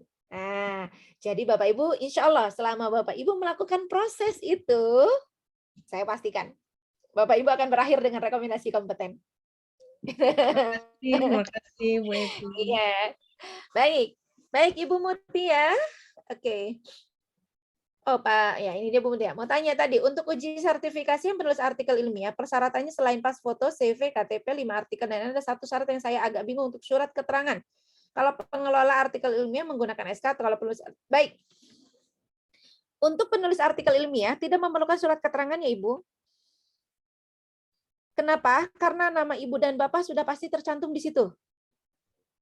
Ya kan? Jadi saya sudah tidak perlu lagi, asesor pun sudah tidak perlu lagi meragukan. Nama Ibu dan Bapak tertulis di situ sebagai seorang penulis artikel. Boleh penulis pertama, kedua, ketiga, mangga. Ya, yang penting nama Ibu dan Bapak ada di situ. Silakan hadirkan artikel ilmiah yang menurut Ibu dan Bapak terbaik. Ya, boleh artikel nasional maupun internasional. Ya, silakan. Jadi tidak memerlukan lagi surat keterangan, ya, karena nama Ibu dan Bapak sudah ada di situ. Nah, kenapa kalau di pelaah atau di pengelola itu memerlukan surat keterangan atau surat keputusan atau surat pengangkatan atau surat tugas dan sejenisnya ya? Karena kali nama mereka tidak ada, Bu. Di dan Bapak pasti yang tertulis adalah nama penulisnya. Jarang sekali nama penyuntingnya itu ada, Bapak Ibu ya. Maka itu kami perlu surat keterangan. Ya. Maka itu kami perlu surat keterangan untuk menguatkan bahwa Ibu dan Bapak memang merupakan bagian dari proses pekerjaan tersebut gitu. Tapi kalau penulis enak, namanya nongkrong sudah di tulisannya, jadi tidak diragukan lagi. Baik, Pak Izur ada satu lagi. Bisakah dibantu untuk perubahan skema? Oke, untuk perubahan skema silakan langsung ke panitia Bapak Ibu ya. Ke TUK. Langsung ke panitia di TUK Unisma. Oke. Baik. Hasil uji kompetensi dan sertifikat ya, maaf Bapak dan Ibu. Kalau hasil ujinya ya, hasil uji sertifikasinya bisa saja di hari H ya, apabila Bapak Ibu asesor sudah bisa memastikannya ya, tapi apabila ada hal-hal yang masih harus diperiksa, mereka pasti akan memberikan penilaiannya setelahnya ya, atau malamnya mungkin diperiksa kembali. Namun maaf, sertifikat kompetensi tidak dikeluarkan oleh LSP Bapak. Dikeluarkannya langsung oleh BNSP. Dan BNSP baru bisa mengeluarkan setelah ada laporan dari LSP bahwa si A kompeten, bahwa si B belum kompeten, si C kompeten, si D belum kompeten, dan seterusnya. Itu hasil uji sertifikasi di tanggal 15 dan 16 ini harus kami laporkan dulu ke BNSP. Bahkan sebelum dilaporkan ke BNSP, di dalam internal LSP juga harus dilakukan yang namanya dengan komite sertifikasi. Komite sertifikasi harus memutuskan terlebih dahulu, membuat surat keputusan bahwa pelaksanaan uji sertifikasi di tanggal 15 dan 16 berjalan dengan baik sesuai dengan standar operasional BNSP. Setelah itu barulah SK tersebut dikirimkan ke BNSP untuk disetujui. Apabila sudah disetujui, barulah blanko sertifikatnya terbit, Pak. Dan itu paling tidak apabila ini sedang banyak ya, karena BNSP sedang menyelenggarakan subsidi ini, dan subsidi ini untuk 8.000 orang Bapak Ibu. Jadi mohon maaf mungkin untuk yang PSKK ini pasti agak sedikit lama di BNSP-nya. Ya akan sedikit lebih lama di BNSP-nya karena 8.000 orang nanti yang akan mengajukan sertifikat dari setiap LSP. Kurang lebih ada 8.000 orang. Jadi mungkin nanti kami memerlukan waktu 1-2 bulan lah di BNSP biasanya ya, apabila sedang padat seperti ini. Gitu. Jadi mohon maaf tidak bisa langsung karena bukan kami yang menerbitkan sertifikatnya, langsung dari BNSP. Sertifikat ini dicetak secara rahasia Bapak Ibu. Seperti halnya pencetakan uang.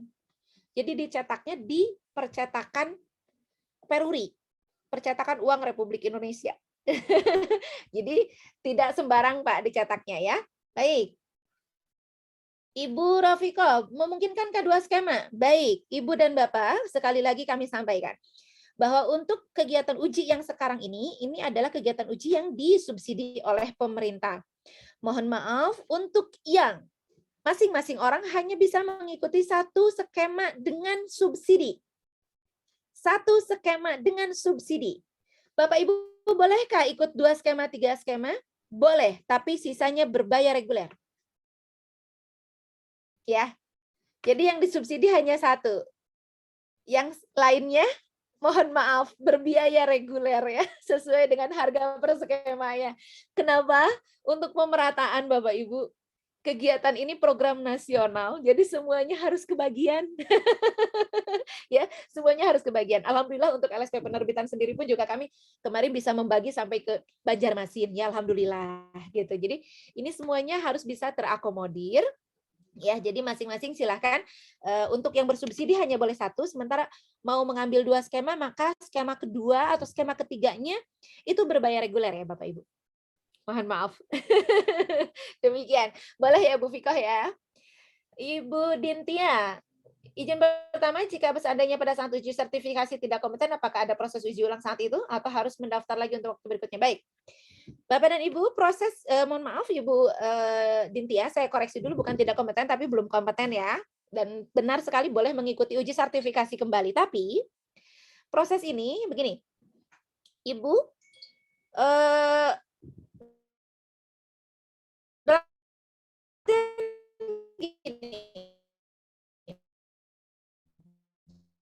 Bapak Ibu jika ingin mengikuti uji sertifikasi dulu ke LSP Bapak Ibu, jadi tidak bisa hari itu.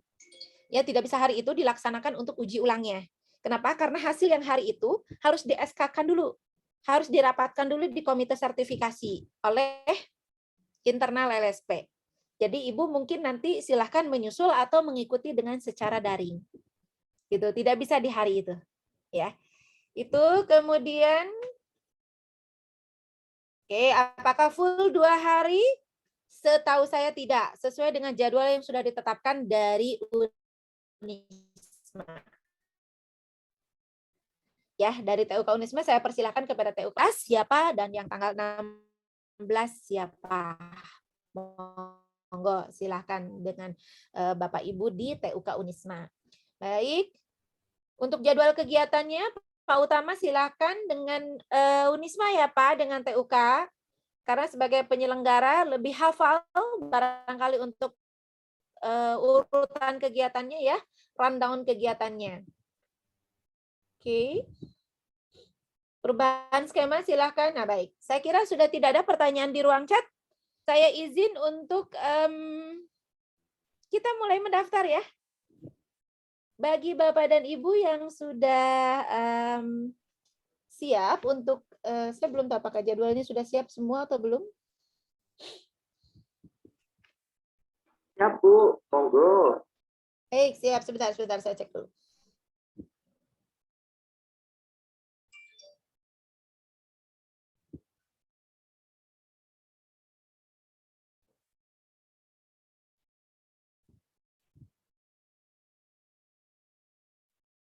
Oke, baik. Saya izin beragi Salindia untuk pendaftaran. Ya. Oke, sebentar. Saya geser dulu supaya tidak mengganggu. Oke, alhamdulillah seluruh jadwal untuk pelaksanaan tanggal 15 dan 16 sudah di-input oleh tim saya. Jadi Bapak Ibu jika sudah ada yang siap untuk persyaratannya, boleh kita sama-sama mendaftar ya.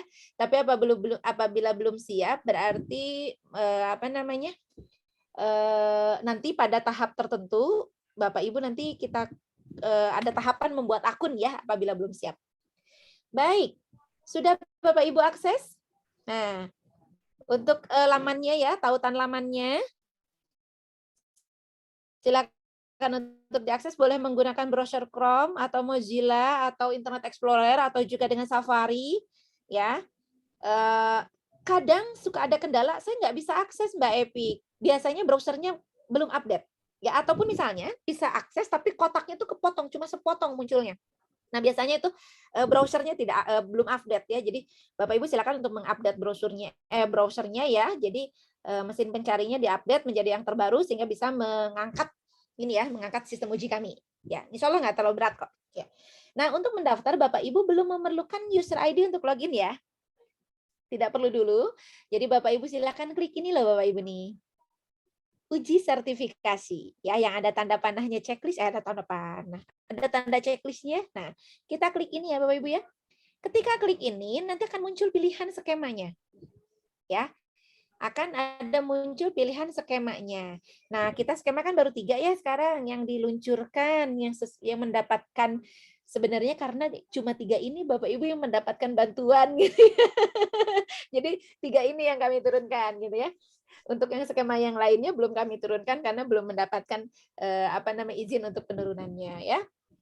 Baik, untuk menulis artikel ilmiah, ada untuk penelaah dan ada untuk pengelola. Silahkan nanti dipilih sesuai dengan skema pilihan Bapak dan Ibu. Jika Bapak dan Ibu mengikuti lebih dari 1 skema, nanti saya arahkan. Akan saya beritahukan bagaimana cara untuk mendaftar skema keduanya ya. Baik, penulis artikel ilmiah. Saya akan pilih 1 ini, sementara proses yang skema yang lain sama. Ya, proses pada skema yang lain sama. Oke, penulis artikel ilmiah, lalu klik daftar skema. Ya. Klik daftar skema. Nah, nanti akan muncul APL 01 nih Bapak Ibu. APL 01, formulir permohonan sertifikasi kompetensi. Silahkan ini diisi nih. Ya. Silahkan ini diisi. Oke. Ya. Oke. Ini 16 digit NIK-nya jadi sudah saya kunci 16 digit. Bapak Ibu tidak bisa mengetik lebih dari 16 digit, kurang dari 16 digit akan diprotes. Ya, akan diprotes. Tempat lahirnya silakan diisi sesuai dengan tempat lahir Ibu dan Bapak ya. Oke, ini sudah benar Desember. Kok ke sana ya Pak Bu? Oke. Nih saya ketik aja di sini Bapak Ibu nih. Ya. Boleh diketik nih. Iya. Misalnya 15 ya. Warga negaranya WNI, harga mati, warga negara Indonesia ya. Jenis kelaminnya perempuan, skemanya harus sama dengan yang tadi ya.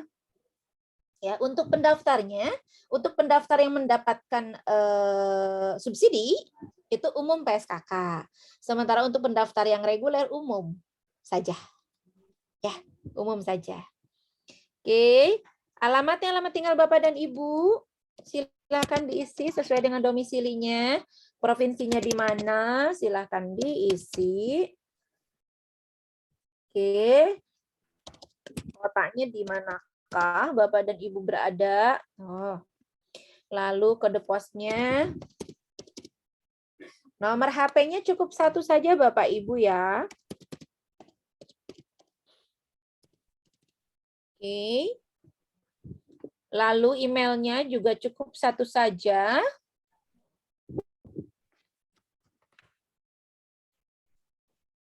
Sebentar. Boleh tanya sebentar, itu ada umum PSKK sama umum apa bedanya ya? Baik, umum PSKK untuk yang bersubsidi Bapak. Berarti kita umum PSKK gitu ya? Ya, kalau Bapak ikutnya reguler isi umum. Oke. Ya. Terima kasih.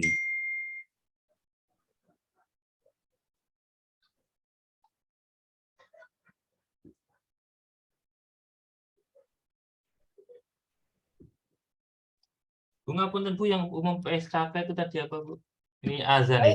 Jadi agak Ya, untuk yang umum PSKK itu yang bersubsidi, yang dibiayai, yang ada subsidinya, yang kemarin dicoret tuh di flyer 1.600 jadi 600 gitu ya. Nah itu berarti disubsidi Bapak. Ya, ini program subsidi. Nah, tapi bila misalnya Bapak mendaftar secara reguler, yang bayarannya 1,5 juta ke atas, nah itu reguler berarti Bapak Ibu. Ya. Baik. Mohon izin Bu Epi, apakah harus diisi hari ini atau bagaimana Bu? Oh, enggak harus hari ini Bapak. Tidak harus hari ini. Mohon izin, saya lihat grup dulu Bu ya, karena jam 7 kami ada di Banjarmasin, jadi jam 7 Wita kami ada kegiatan. Sekarang sudah 18.30 Wita. Jadi mohon izin. Silakan. Hari Rabu Kamis kami akan ke Malang Ibu. Waduh, mantap. Ini kemarin ikut di ULM nggak Pak? Saya enggak ikut Ibu. Enggak ya? Saya ke ULM kemarin. Ke Lambung Mangkurat. Siap Ibu. Iya, saya di Lambung Mangkurat kemarin. Baik, tidak apa Bapak-Bapak. Nanti kita bertemu di Malang ya, insya Allah. Siap Ibu.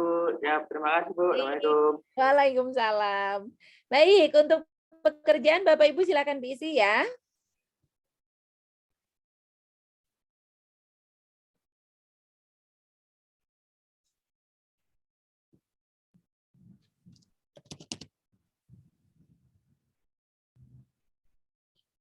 Oke, untuk pekerjaan, misalnya saya masih pelajar aja deh.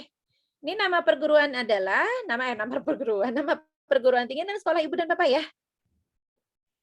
Yang terakhir tadi di sini nih. Oh, ini saya belum isi nih. Ya. Nih tadi S2-nya Bapak Ibu dari mana nih? Ya. Dari mana nih? Kemudian apa nih ininya? Apa namanya? Program studinya. Bu, ngapunten Ya. Bu. Mohon maaf. Mau Boleh. bertanya. Sebelumnya maaf juga ya off cam. Ini kan data pekerjaan sekarang. Ini berarti nama sekolah perguruan tinggi ini data pendidikan terakhir ya, bukan saya sekarang dosen di mana gitu ya? Bukan. Oke. Tapi kemudian di bawahnya ada pertanyaan alamat perguruan tinggi itu berarti masih di pendidikan terakhir. Nah, sampai sini ini adalah tempat Bapak dan Ibu bekerja. Oh, I see. Nah, ini tempat Bapak Ibu bekerja nih di sini, mulai dari sini. Oke, siap. Terima kasih, Bu. Nah, ini boleh diisi, boleh tidak ya, untuk nomor perusahaannya serta emailnya diisi bagus, tidak pun tidak apa-apa, tidak mewajibkan kan ya untuk ini. Kemudian untuk sumber anggaran nih Bapak Ibu, karena kita mendapatkan subsidi, ini subsidinya dari APBN, mohon diisi sumber anggaran dari APBN ya. Tinggal klik saja, lalu untuk pemberi anggaran, nah anggaran kita yang subsidi ini dari Badan Nasional Sertifikasi Profesi. Nah, dari beliau nih, dari BNSP nih Bapak Ibu, pemberinya ya. Tujuan sertifikasinya baru pertama kali ya kita ya. Jadi kita akan mengisinya sertifikasi saja. Ya, kalau sertifikasi ulang itu nanti untuk Bapak Ibu memperpanjang sertifikat 3 tahun ke depan ya. 3 tahun ke depan. Oke, tempat uji kompetensinya ini adalah, nah di sini ada Universitas Islam Malang. Bapak Ibu pilih ini ya. Nah, otomatis nanti akan muncul nih Bapak Ibu pilihan tanggalnya ya, tanggal 15 atau tanggal 16. Silakan Bapak Ibu mendaftar sesuai dengan tanggal yang sudah ditetapkan oleh Unisma. Ya, saya akan pilih tanggal 15 ya. Oke, sudah nih semua Bapak Ibu insya Allah sudah terisi ya. Sudah terisi. Maka kita akan klik selanjutnya. Ya, klik selanjutnya. Bentar, Bapak. Saya kecilkan dulu deh ininya. Oke. Nah. Oke. Oh, Bu, ini tadi anggaran dari mana ya, Bu? sumber anggaran dari APBN, Ibu. APBN. Ya. Ini alamat perguruan tinggi diisi. Iya, Ibu. Bapak boleh diisi, silakan. Boleh atau wajib? Kalau untuk alamat perguruan tinggi, bintang merah enggak, Pak? Enggak. Yang bintang merah cuma pekerjaan. Betul. Jadi boleh diisi nama kota besarnya saja, Bapak. Oke. Nah, tidak perlu lengkap. Ini kan sesuai dengan nama sekolah ya. Nama sekolah itu kaitannya dengan pekerjaan atau nama sekolah apa ini? Kalau untuk pekerjaan, ini tentunya pekerjaan Ibu dan Bapak. Ini nama sekolah, ini adalah sekolah Bapak Ibu lulusannya dari mana? Nah, kalau lulusannya banyak universitasnya? Satu saja, Bapak. Oke. Cukup Jadi satu nggak ada saja. kaitannya dengan pekerjaan ya? Ya, jadi yang paling berkesan untuk Bapak. Boleh? Oke, berarti alamat perguruan tingginya alamat perguruan tinggi yang di atas. Ini tempat bekerja Bapak dan Ibu. Oh, alamat perguruan tinggi perusahaan instansi. Jadi untuk alamat sekolah kami tidak perlu memerlukannya. Yang kami butuhkan di sini adalah alamat sekolah Ibu dan alamat bekerja Ibu dan Bapak.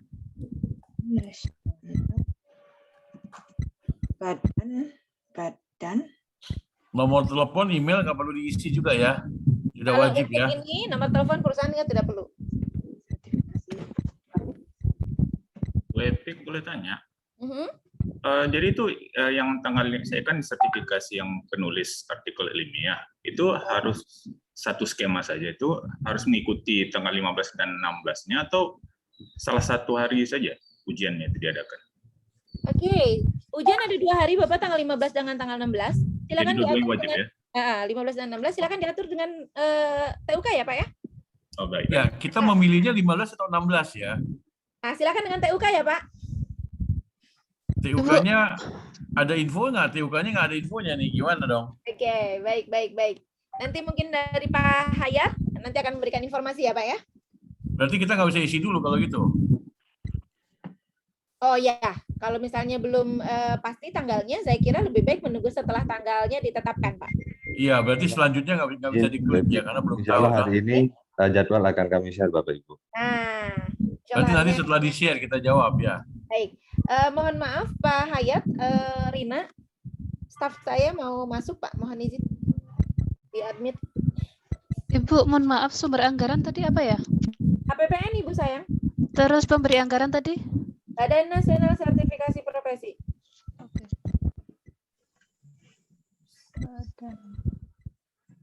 Bu, boleh saya tanya dikit lagi nggak? Boleh Bapak. Yang terkait dengan penelaah, itu kan reviewer ya. Ya, betul Iya. Bapak, reviewer. Betul. Gini, saya kan dapat untuk mereview itu kan dari luar ya. Untuk mereview artikel yang dari luar. Terus mereka keluarkan sertifikat untuk reviewing. Itu bisa dipakai nggak? Bisa. Karena nggak mungkin muncul sebagai mitra bestari di jurnalnya mereka. Boleh. Pertama, SK boleh. ST boleh. Surat Sertifikat. keputusan boleh. Surat tugas boleh. Sertifikat boleh. Kemudian ada satu lagi, biasanya kalau internasional ada kalanya itu bentuknya adalah korespondensi. Ya kalau korespondensi ada di email tentunya. Nah, kadang-kadang ya Pak, misalnya sertifikatnya belum terbit tapi pekerjaannya sudah dilakukan, ya berarti Bapak boleh Ya. menggunakan korespondensi. Oke, atau misalnya kayak saya kan punya akun di Pablon itu ya, di Pablon kan kelihatan semua itu. Boleh. Atau cukup sertifikatnya aja yang kita lampirkan. Kalau misalnya itu bersumber dari tempat yang sama, salah satunya saja Pak. Oh oke, baik kalau gitu. Terima kasih. Baik, siap. Oke, Bapak dan Ibu sampai sini ya. Oke, saya coba lanjut dulu nih. Mudah-mudahan tidak ada kendala. Oke, sip. Baik. Nah, kalau setelah klik selanjutnya nih Bapak Ibu, berikutnya itu akan memasukkan data-data yang tadi saya jelaskan ya. Yang portofolio, foto, dan sebagainya. Nah, jika Ibu dan Bapak belum lengkap persyaratannya, Bapak Ibu boleh klik buat akun ya. Klik buat akun. Nanti otomatis akan masuk user ID ke tempat Ibu dan Bapak. Ke email yang tadi dimasukkan di laman APL 01. Ya.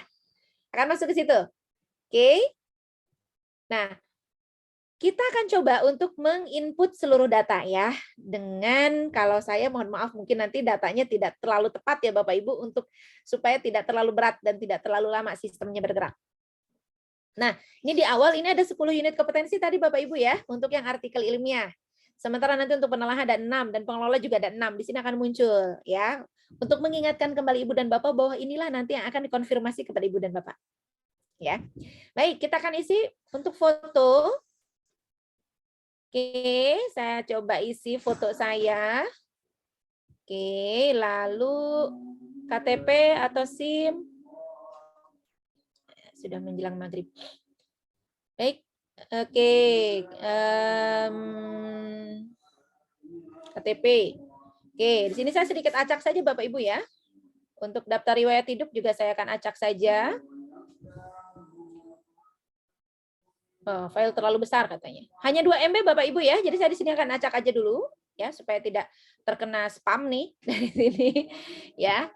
Jadi maksimal hanya 2 MB ya. Nah, surat keterangan tadi Bapak ya, surat keterangan bekerja ya, surat keputusan, SK dan sebagainya di sini ya Bapak Ibu ya. Nih. Surat keterangan masukkan di sini ya. Gitu. Termasuk juga tadi sertifikat reviewer, masukkan di sini juga. Ya. Silahkan masukkan di sini. Apabila Bapak Ibu memiliki sertifikat pelatihan, maka silahkan sertifikat pelatihannya letakkan di sini. Oke.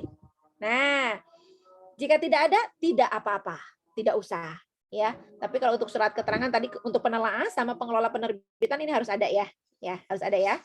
Itu silahkan mau bentuknya sertifikat, mau SK atau surat tugas atau tadi korespondensi. Ya. Nah, mau tanya sedikit dong yang untuk pengelola penerbitan juga. Baik. Itu outputnya apa ya? Baik. Clear outputnya apa? Karena kan kalau mengelola jurnal gini kan saya termasuk editor termasuk kan ya itu kan pengelola jurnal. Baik, begini, Sebetulnya kalau untuk pengelola jurnal ini adalah penyelia, Bapak. Penyelia adalah orang yang mengawasi proses kerja seluruh penerbitan. Iya, Seluruh iya. proses terjadi di penerbitan ya. Jadi dia yang mengatur kerjaan ini dikerjain si A, si B, si C. Oh, naskah ini sekarang sedang ada di penelaah. Oh, naskah yang ini sekarang sedang ada di editor. Iya, itu kan kelihatan di apa namanya, di sistem OJS-nya kita kan semua. Betul, betul. Nah ya. Nah, makanya saya nggak tahu output-nya kayak gimana, karena kalau mau ya kita tampilkan OJS-nya, memang ada flow-nya sampai di mana kita ikutin gitu loh. Nah, baik, output-nya pertama adalah Bapak Ibu pertama ya, output-nya itu adalah hasil rekomendasi dari penyelia tersebut, mana naskah yang akan diterbitkan. Kalau sifatnya online semua gimana? Tetap Pak, seharusnya ketika naskah tersebut mana aja yang akan diterbitkan itu seharusnya ada semacam kalau misalnya bentuknya gudang atau daftar atau list yang mana saja sih naskah-naskah yang akan diterbitkan. Dia merekomendasikan naskah tersebut akan terbitkan. Itu pertama, outputnya itu surat rekomendasi yang ditandatangani oleh si penyelia, oleh orang tersebut, berarti mungkin bisa chief editor dalam hal ini, yang menandakan bahwa naskah tersebut sudah siap untuk dipublish. Yang kedua adalah hasil publish-nya tentunya. Hasil publish-nya. Apabila hasil publish-nya berarti di jurnal itu dong. Ya. Gitu. Yang kedua itu output-nya, Bapak. Karena berarti seluruh jurnal yang ada seluruh artikel yang ada di dalam jurnal itu merupakan hasil dari rekomendasi si. Iya, berarti hasilnya jurnalnya yang keluar itu semua. Nah, gitu. Kalau jurnalnya online berarti tinggal dilihat aja online-nya. Ya, Bapak screenshot saja pada bagian yang ada tim redaksinya ya. Nah, nanti jurnal online-nya ditunjukkan di saat hari uji sama asesor. Oh, oke. Berarti screenshot aja bisa berarti ya? Boleh. Boleh ya. Dan itu tidak ada batasannya. Jumlahnya berapa? Maksimal sekali 5, minimal 3, silahkan. Untuk yang pengelola ya itu. ya. Ya, berarti untuk pengelola ya. 3 jurnal. Ya, 3 jurnal minimal, maksimal 5. Oh, 3 jurnal yang berurutan kan berarti ya. Kalau terbitan gimana, Bu? 3 terbitan. Harus berurutan. Kalau 3 terbitan gimana, Bu? Misalnya jurnalnya sama tapi 3 terbitan atau harus 3 jurnal? Edisi pertama, edisi kedua, edisi ketiga, begitu kan maksudnya? Iya. Boleh. Oke, makasih. Ya berurutan berarti kan untuk jurnal yang sama gitu ya. Ya, artinya gini, boleh saja edisi kedua, terus kemudian yang Bapak hadirkan lagi edisi ketiga, yang Bapak hadirkan lagi edisi ketujuh, boleh. Oke, ya. Ya, yang penting ada Bapak di situ yang mengelola ya. Ya, oke, thank you. Baik. Ya. Baik, Bapak dan Ibu di sini saya kan tidak akan mengupload dia supaya tidak terlalu lama, atau saya coba satu deh. Mohon izin Ibu. Aha. Untuk dari yang University Plus itu yang di Portofolio 1, 2, 3 itu yang diupload apanya ya Bu ya? Cover bukunya atau apa ya? Baik, cover bukunya saja ya Pak? Cover buku saja? Cover buku atau bagian tim redaksi buku. Oh, identitas buku itu maksudnya Bu? Ya. Yang ada halaman hak ciptanya itu loh Pak. Oke, siap Bu. Terima kasih Bu. Tapi SK-nya jangan lupa ya. Oke Bu, siap. Baik, silakan Bapak Ibu lengkapi ya, hanya 2 MB dan mohon PDF. Semuanya PDF. Bu Epi, satu lagi Bu.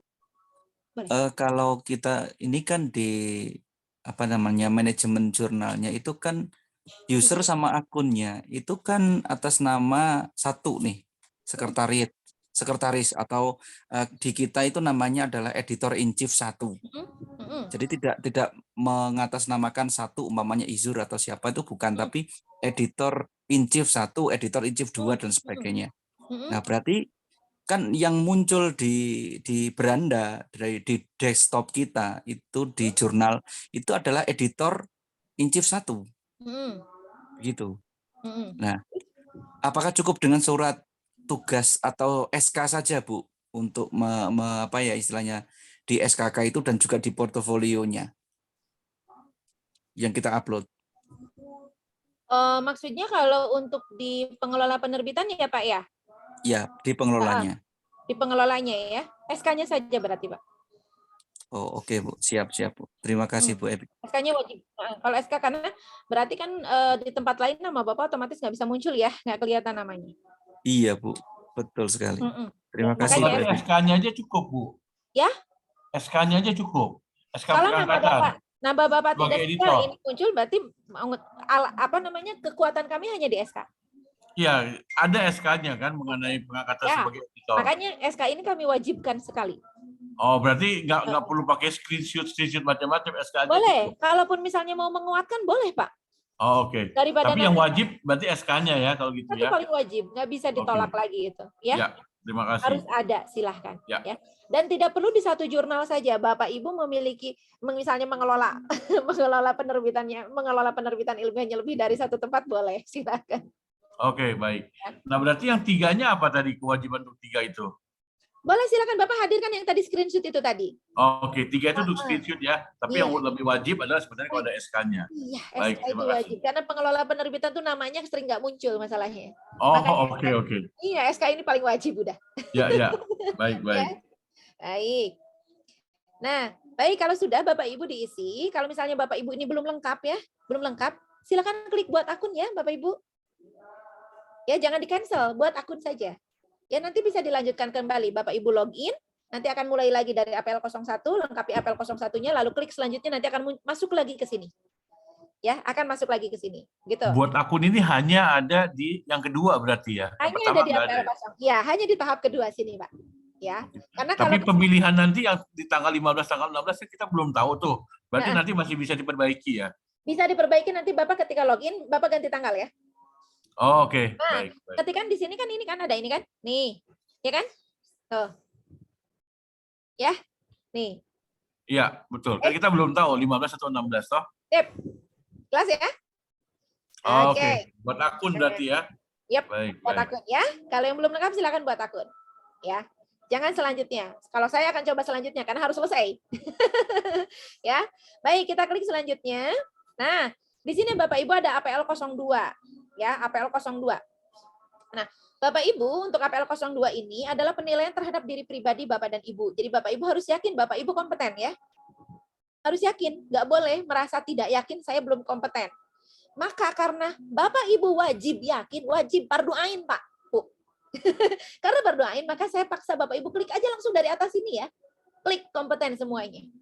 Tidak perlu berpikir panjang lagi. Bapak Ibu sudah mempersiapkan persyaratannya, yakinlah Bapak Ibu menurut diri Bapak dan Ibu, saya kompeten. Gitu. Ya.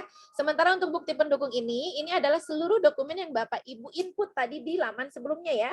Di langkah sebelumnya. Tidak perlu Bapak Ibu apa-apakan ya. Ini insya Allah akan muncul seterusnya. Sampai tahap akhir akan selalu muncul dokumen ini. Ya. Baik, cukup jelas di sini ya. Jadi di APL 02 Bapak Ibu wajib fardu ain klik Kak semua. Karena apabila tidak Bapak Ibu tidak bisa lanjut. Bagaimana orang lain akan menilai kompetensi Ibu dan Bapak jika Ibu dan Bapak sendiri tidak yakin? Kan gitu. Ya. Jadi wajib klik kompeten semua. Baik, jika semuanya sudah klik kompeten semua, maka kita klik selesai. Ya. Kita klik selesai. Tunggu katanya sebentar ya. Mudah-mudahan tidak lama ya. Karena tiba-tiba hujan di tempat saya nih. Baik, nah Bapak Ibu muncul di sini nih. Sukses registrasi Anda berhasil. Silahkan cek email. Nah, ini Bapak Ibu, silahkan cek email ini sudah otomatis Bapak Ibu mendapatkan user ID. Ya, user ID dan password. User ID dan password. Ya, ini Bapak Ibu sudah otomatis menerima user ID dan password. Itu untuk Bapak Ibu nanti login ke sini, masuk. Ya, untuk masuk ke sini. Saya akan coba masuk, saya akan coba ambil salah satu. Bedanya sama buat akun tadi apa ya? Kalau yang buat akun tadi, Bapak, kalau buat akun tadi, Bapak tidak bisa, kalau sudah di sini, Bapak sudah tidak bisa memperbaiki lagi, Pak. Oh, I see. Ya, Berarti ya. buat akun Bahkan- itu hanya temporary pengisian gitu ya? Betul. Jadi kalau Bapak Setelah Ibu masih dapat ragu, ada user dokumen ID, yang belum berarti lengkap dan kita sudah sebagainya, selesai jangan coba-coba proses selesai. pengisian. Iya, jangan coba-coba selesai ya Bapak Ibu kalau masih ragu. Kenapa? Karena Bapak Ibu Ya. sudah tidak bisa memperbaiki lagi. Ya, silakan buat akun. Gitu. Baik. Sebentar, saya akan cari satu ini dulu.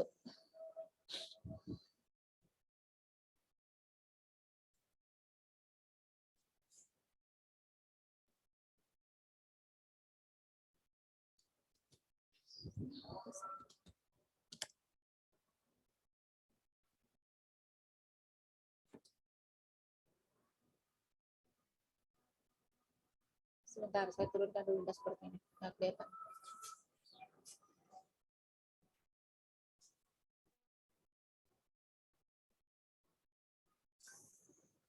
Oke, saya akan coba menggunakan satu akun sini.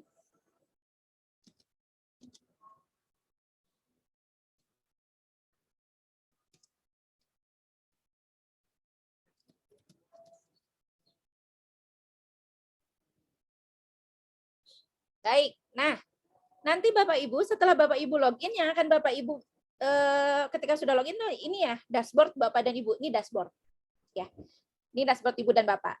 Baik, nanti dari hasil verifikasi dan validasi jika Bapak Ibu masih berlangsung di sini akan muncul nih Bapak Ibu ya, nama skemanya, tanggalnya, nama asesor, metodenya akan muncul di sini. Ini tidak muncul, kenapa? Karena pelaksanaan ujinya sudah selesai. Jadi kalau pelaksanaan ujinya sudah selesai, ini akan hilang, Bapak Ibu. Ya, identitas di sini akan hilang. Tapi kalau pelaksanaan ujinya belum selesai, maka di sini akan muncul, mulai dari nama skema, tanggal, metode uji, dan sebagainya. Di sini berjejer banyak, Bapak Ibu. Ya, nah ini karena ujinya sudah lewat, maka tidak bisa kita akses. Ya, baik. Nah, berikutnya Bapak Ibu, kalau sudah login, Bapak Ibu silakan klik sertifikasi ya. Nah, cek seterusnya, cek dengan berkala status ini Bapak Ibu. Apakah Bapak Ibu sudah diterima, ya proses diterima, ya, atau jadwal sedang berlangsung, ataukah Bapak Ibu memerlukan perbaikan? Nah ini tolong dipantau terus di sini, ya. Nah di sini nanti apabila memerlukan perbaikan, di sini akan muncul gambar pensil Bapak Ibu, ya, akan muncul gambar pensil. Nah di sini akan muncul gambar pensil. Apabila ada yang perlu diperbaiki, Bapak Ibu silahkan klik di sini, daftar gambar pensilnya tadi. Seperti tadi kan Bapak Ibu baru membuat akun ya. Jadi masih belum selesai dong pendaftarannya. Nah, Bapak Ibu silahkan klik gambar pensil tadi itu, silahkan lanjutkan pendaftarannya. Ya. Jadi untuk apabila pendaftaran belum selesai atau ada pendaftaran yang kurang tepat, silahkan untuk mengisi di sini ya. Ya. Untuk mengisi di sini. Jadi selalu pantau status Bapak dan Ibu. Nah, kalau ini jadwal sudah terlewat, artinya pelaksanaan uji sudah selesai nih Bapak Ibu. Ya, termasuk nanti hasil uji, hasil asesmennya, apakah kompeten atau belum kompeten, ini akan muncul di sini. Ini belum direkomendasi karena ini adalah akun uji coba Bapak Ibu ya. Tapi kalau akun yang sebenarnya di sini akan muncul. Ya, kompeten atau belum kompeten. Begitu. Nah, untuk Bapak dan Ibu yang akan mendaftar lebih dari satu skema, akunnya cuma satu, yang tadi itu. Yang Bapak Ibu peroleh ke dalam email. Bagaimana jika Ibu dan Bapak akan menambah skema? Ini Bapak Ibu, daftar sertifikasi. Jadi silakan klik di sini, mulai lagi dari APL 01 seperti tadi. Pilih skemanya ya. Gitu. Klik daftar skema. Nah, di sini kan muncul lagi tuh. Nah, di sini pilih skemanya Bapak Ibu ya. Silakan pilih skemanya yang baru. Ya. Gitu. Misalnya mau nambah penelaah nih, boleh. Ini berarti umum karena reguler. Yang lainnya biasanya sudah sesuai terisi dengan sebelumnya. Bapak Ibu tinggal cek aja lagi ya. Apakah ada yang bagian yang kosong atau tidak? Tadi gimana kalau mau nambah? Baik, kalau untuk nambah Bapak di sini Bapak, setelah Bapak login nanti ya, klik sertifikasi jadi muncul ini seperti ini. Nah, di sini Pak. Ada tulisan nih, daftar sertifikasi. Oke, berarti masuk lagi ke daftar otomatis dia callback kembali memori yang ada di dia ya. Betul. Jadi Bapak Ibu tidak perlu mengisi semuanya lagi dari awal. Ya. Ya. Ibu, untuk bukti pendukungnya itu dipilih portofolio kah?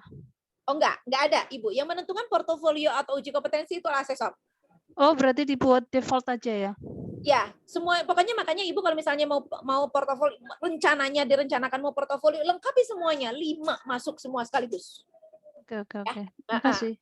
Ya. Jadi nanti kami yang akan menentukan ya apakah Bapak Ibu bisa melewati dengan portofolio atau uji kompetensi. Oke? Baik, ada pertanyaan lagi Bapak Ibu? Mudah-mudahan tidak menyulitkan. Insya Allah cukup mudah ya. Jadi Bapak Ibu tinggal pantau di sini statusnya ya. Kalau statusnya tinggal jadwal uji berlangsung, berarti itu sudah di hari H tuh.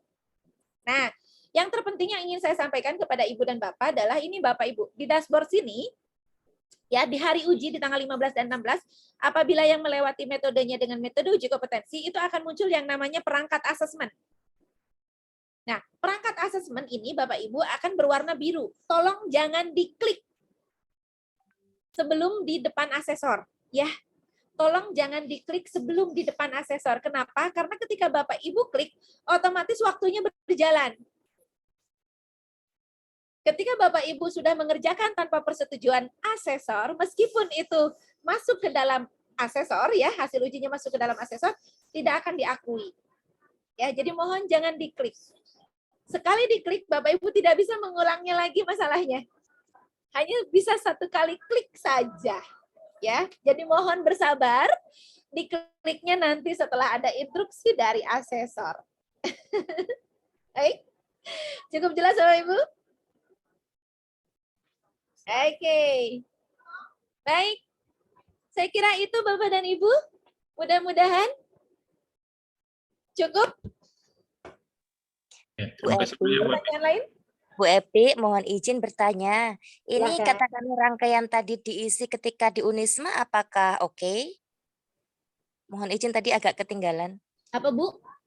Apabila rangkaian untuk login di web di link ini dilakukan ketika kita di Unisma nanti, apakah oke? Atau mungkin besok atau kapan? Baik. Paling lambat diisi itu hari 15 itu hari Rabu ya Pak? Iya, siap. Baik. Paling lambat tanggal 14 pukul 12 siang. Oke.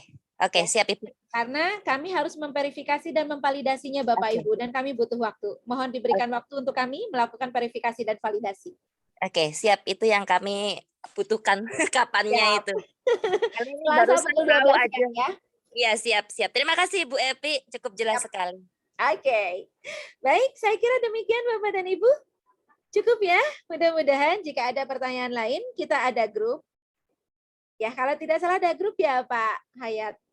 Insya Allah, saya pun juga ada di dalamnya tampaknya. Tadi sudah ada informasi terkait grupnya. Kita bisa berkomunikasi di grup lebih lanjut. Waktunya sudah azan maghrib di tempat kami dan mungkin juga di tempat Bapak dan Ibu. Saya kira saya akhiri terlebih dahulu untuk kegiatan BIMTEK pada kesempatan hari ini. Saya mohon maaf jika ada hal yang kurang berkenan. Insya Allah kita akan bertemu di tanggal 15 dan 16. Insya Allah saya membersamai Bapak dan Ibu selama 2 hari. Jika ada hal lain, bisa kita komunikasikan langsung di lokasi uji. Atau ada kesulitan-kesulitan lain, insya Allah kami bantu di lokasi uji. Terima kasih, saya kira itu Bapak Ibu ya. Sampai bertemu di tanggal 15-16, sehat selalu. Assalamualaikum warahmatullahi wabarakatuh. Terima kasih Bu Epi. Bapak Ibu semua semangat ya. Salam warahmatullahi Oke, kita ketemu tanggal 15 dan 16. Insya Allah jadwal hari ini kita share di grup. Iya. Presensi ada ya? Oh iya. Ada nanti di grup juga ya, dikirim Terima kasih, Pak. Oke. Matur nuwun Pak. Assalamualaikum. Terima kasih Pak, pamit. Assalamualaikum. Salam.